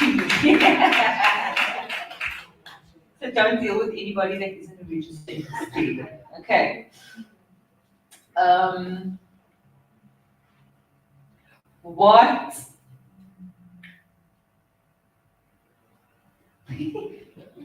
What does a brother do? You would want too much price. Sorry. Sorry, you just call him back.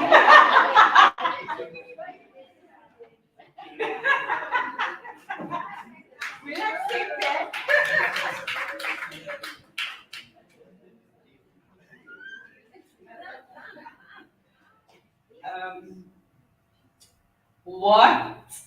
Where did she go work so that she could buy her own retrieval dress?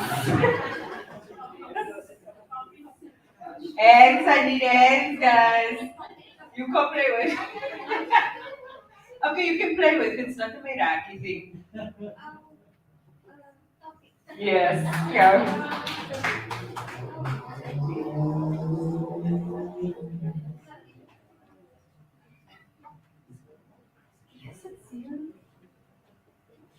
Okay, and then last, okay, I'll keep this one for digitally. Thank you, Chantal. Christian. And then Shireen, I just want you to stand quickly, and it's not to embarrass her, it's just to stand up. So this is my favorite senior citizen. Yeah? Shireen has handed in her file, she's completed her logbook, she's completed NEF4 qualification last year. So file is up for moderation, and we're just waiting for competent results so she can write the exam. So guys, never give up, it's never too late.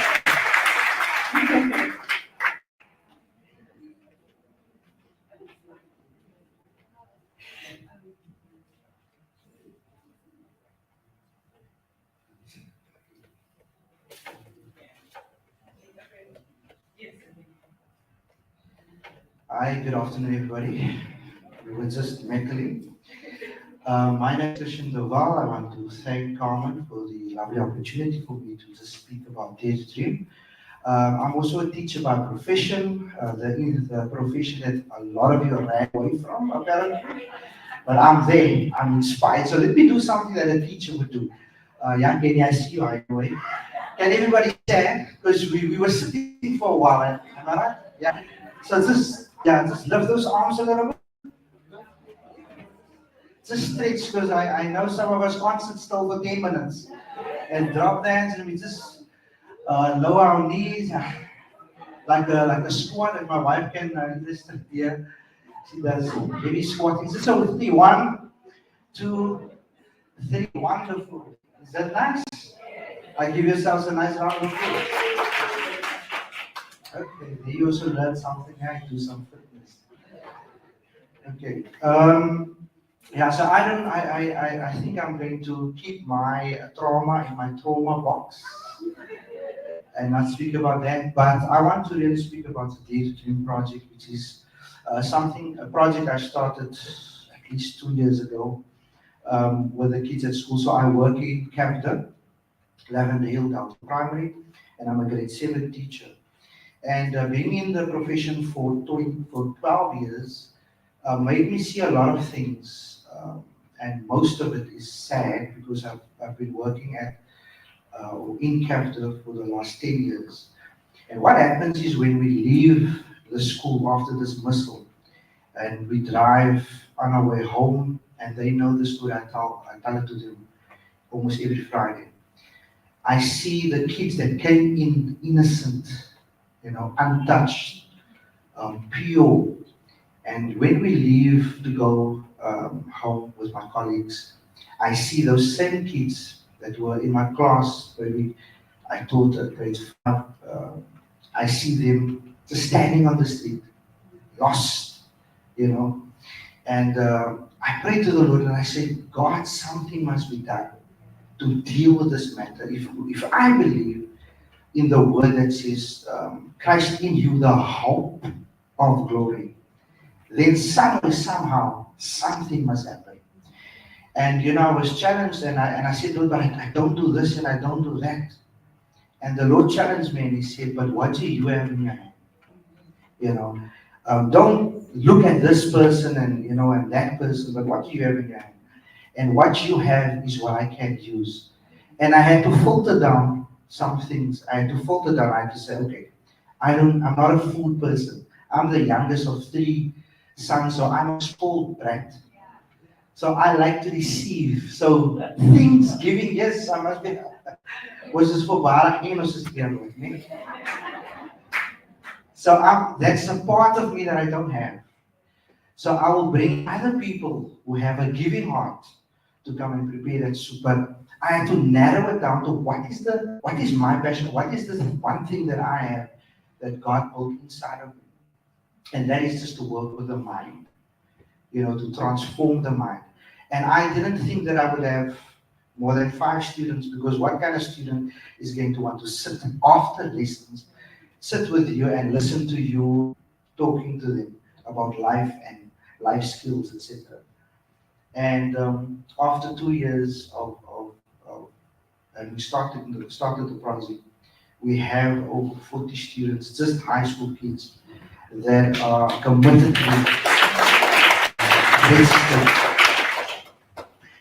with the project. And so driving out every day, that was what started this whole fire, this wanting to do something, because they stand outside, and when I asked them, then they drop out of school, they become gangsters, and it is really sad. Last year we also lost a youngster to gangsterism. He was in grade 7, spoke to him, and just, I think it was in June of this year, we got notice that he got shot. He was shot. And he was not even really a gangster, but he was somebody there who nobody cared about, and he was just, you know. And obviously, knowing a little bit about business, I wanted to do it in a structured way. So I registered the project that I started as the Day to Dream project. So I registered it as an NPO, so that I can have support in what I do. Because the one thing I learned, you know, the Bible says we are the body of Christ. So if God gave me eyes, that's the only thing I need to do is to see. And that's what I'm doing, I'm just seeing. And so the feet is there walking, and the arms are there working alongside of me to build into their lives and to give them the best service that I feel I can, or, you know, that they can have, depending on those that want to join hands with us. And so what do we do operationally? So I sit only with the grade 7s, I start with them. So we come together every Friday. We start from 1 o'clock to 2 o'clock. I sit with only the grade 7s. And then from 2 to 4, I then sit with the high school kids. So what I've done is I've developed a system of support and a system where I can also change the structure and the way things is done for our children. I mean, for them to be here, and if they can just quickly stand, the Desiree kids, just give them a nice round of applause. Thank you very much. For them to be able to have listened to so many stories, I mean, it's phenomenal. How many of us can say we were in that same position, you know, when we were their age? So, and then, so a lot of them, they from the school, they attend the surrounding high schools, which are, I mean, a lot of them attend Kreswa High. We know what happened to Kreswa High this year with the matric results. It was horrible. So Kreswa High, we've got Lavendale High, we've got Steenberg High, and we've got Sibelius, and then what else? Grassy Park. So, and meeting with them every Friday, it's scary what's happening at our high schools. That actually now makes sense why our kids are just at home, because there's no discipline. So the idea is for the Day to Dream students that's coming through the project, for them to be mentored by those that are in high school. So they are basically my first set or my second set of high school kids that are part of the project, and that will now basically will be taking these grade 7s of 2024 and basically nurturing.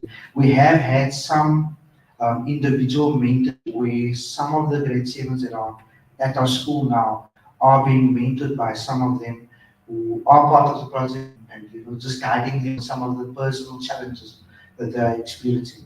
I'm very excited to start this year with the grade 7, so they've been asking me, so when are we going to start? Can you imagine having to sit with kids? I don't know if you guys saw that video of that teacher that posted on YouTube, on TikTok. So you can't tell me a fact, these are you must check it out. It was on Hard FM one morning. It's tough. It is very tough. It's tough, but there's a different dimension that kicks in, a spiritual person.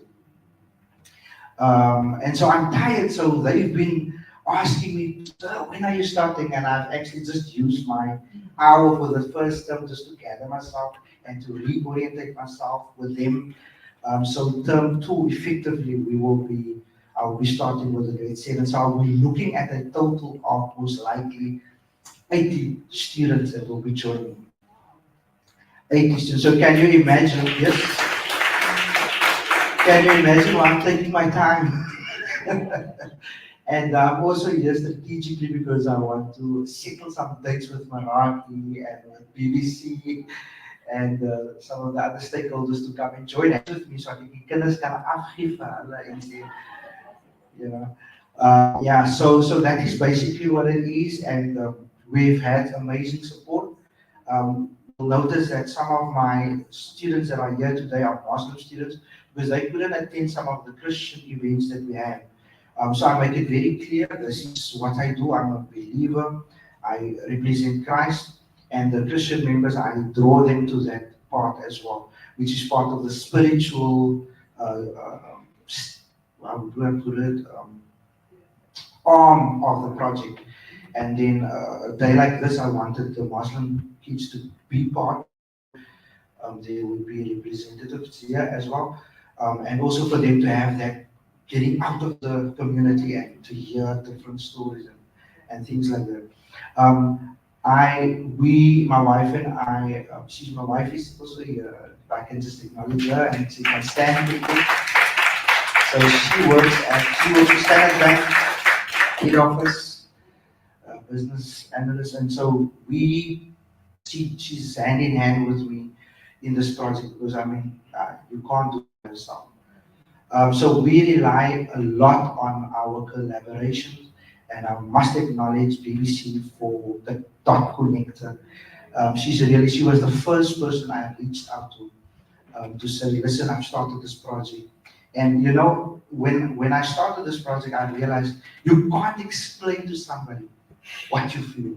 If that person catches it, they catch it. If they don't catch it, it falls amiss and nothing will come of it. And through this amazing network or collaboration, she has just been amazing in supporting us. And then also Meraki, who came out with a team and did a nice seminar with us. Am I sure of that? Yeah. Yeah, so, and then David also, I want to acknowledge David and his wife for the setting up of the website. We are still in the final stages, but thank you so much, guys, for listening, and thank you, Carmen. Thank you, Okay. Yes, we can think of a question to ask them.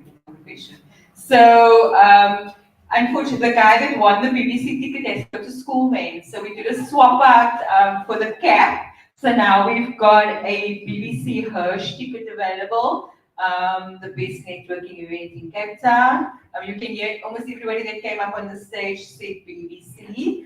We all some of the dots here. So, and then I just want to show you this banner. Was done by David of Genesis. So if you need any branding, please do speak to David. So just thank you everybody for attending. Thank you for your support. Thank you for listening. Thank you for being part of this. Please do join us in the hall. There's still some coffee and some networking. So everybody that spoke as well will be available. So if there's anybody that you latched onto or feel you want to know a bit more, just chat. You're welcome to join us in the hall. So, and then just thank you to the AFM Radiant Church. You guys have been amazing, excellent support. It's actually the first time I'm in this church, but they have made us feel very at home and welcome. So we do appreciate that, and thank you very much for opening up the doors to us. And to the sound guy, we must always say the sound guy, but thank you so much. Yeah, and that's the pastor. We're just saying thank you for opening up the church to us and making it available. So, who wants to go to BBC? No?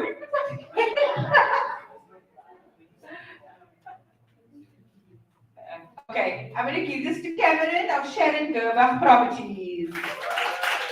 He said earlier he wants to look at the PDC thing, so now here's your free ticket. It's double ticket, sir? Double ticket, so you can take a date.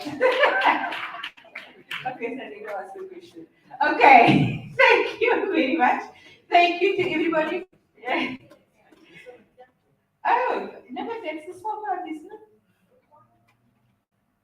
Don't you want to take it?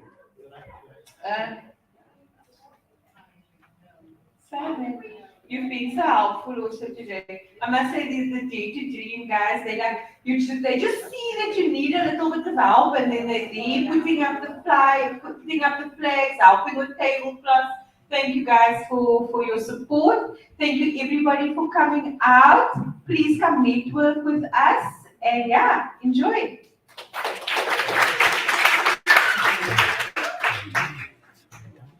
Yeah, I think they're going to go home.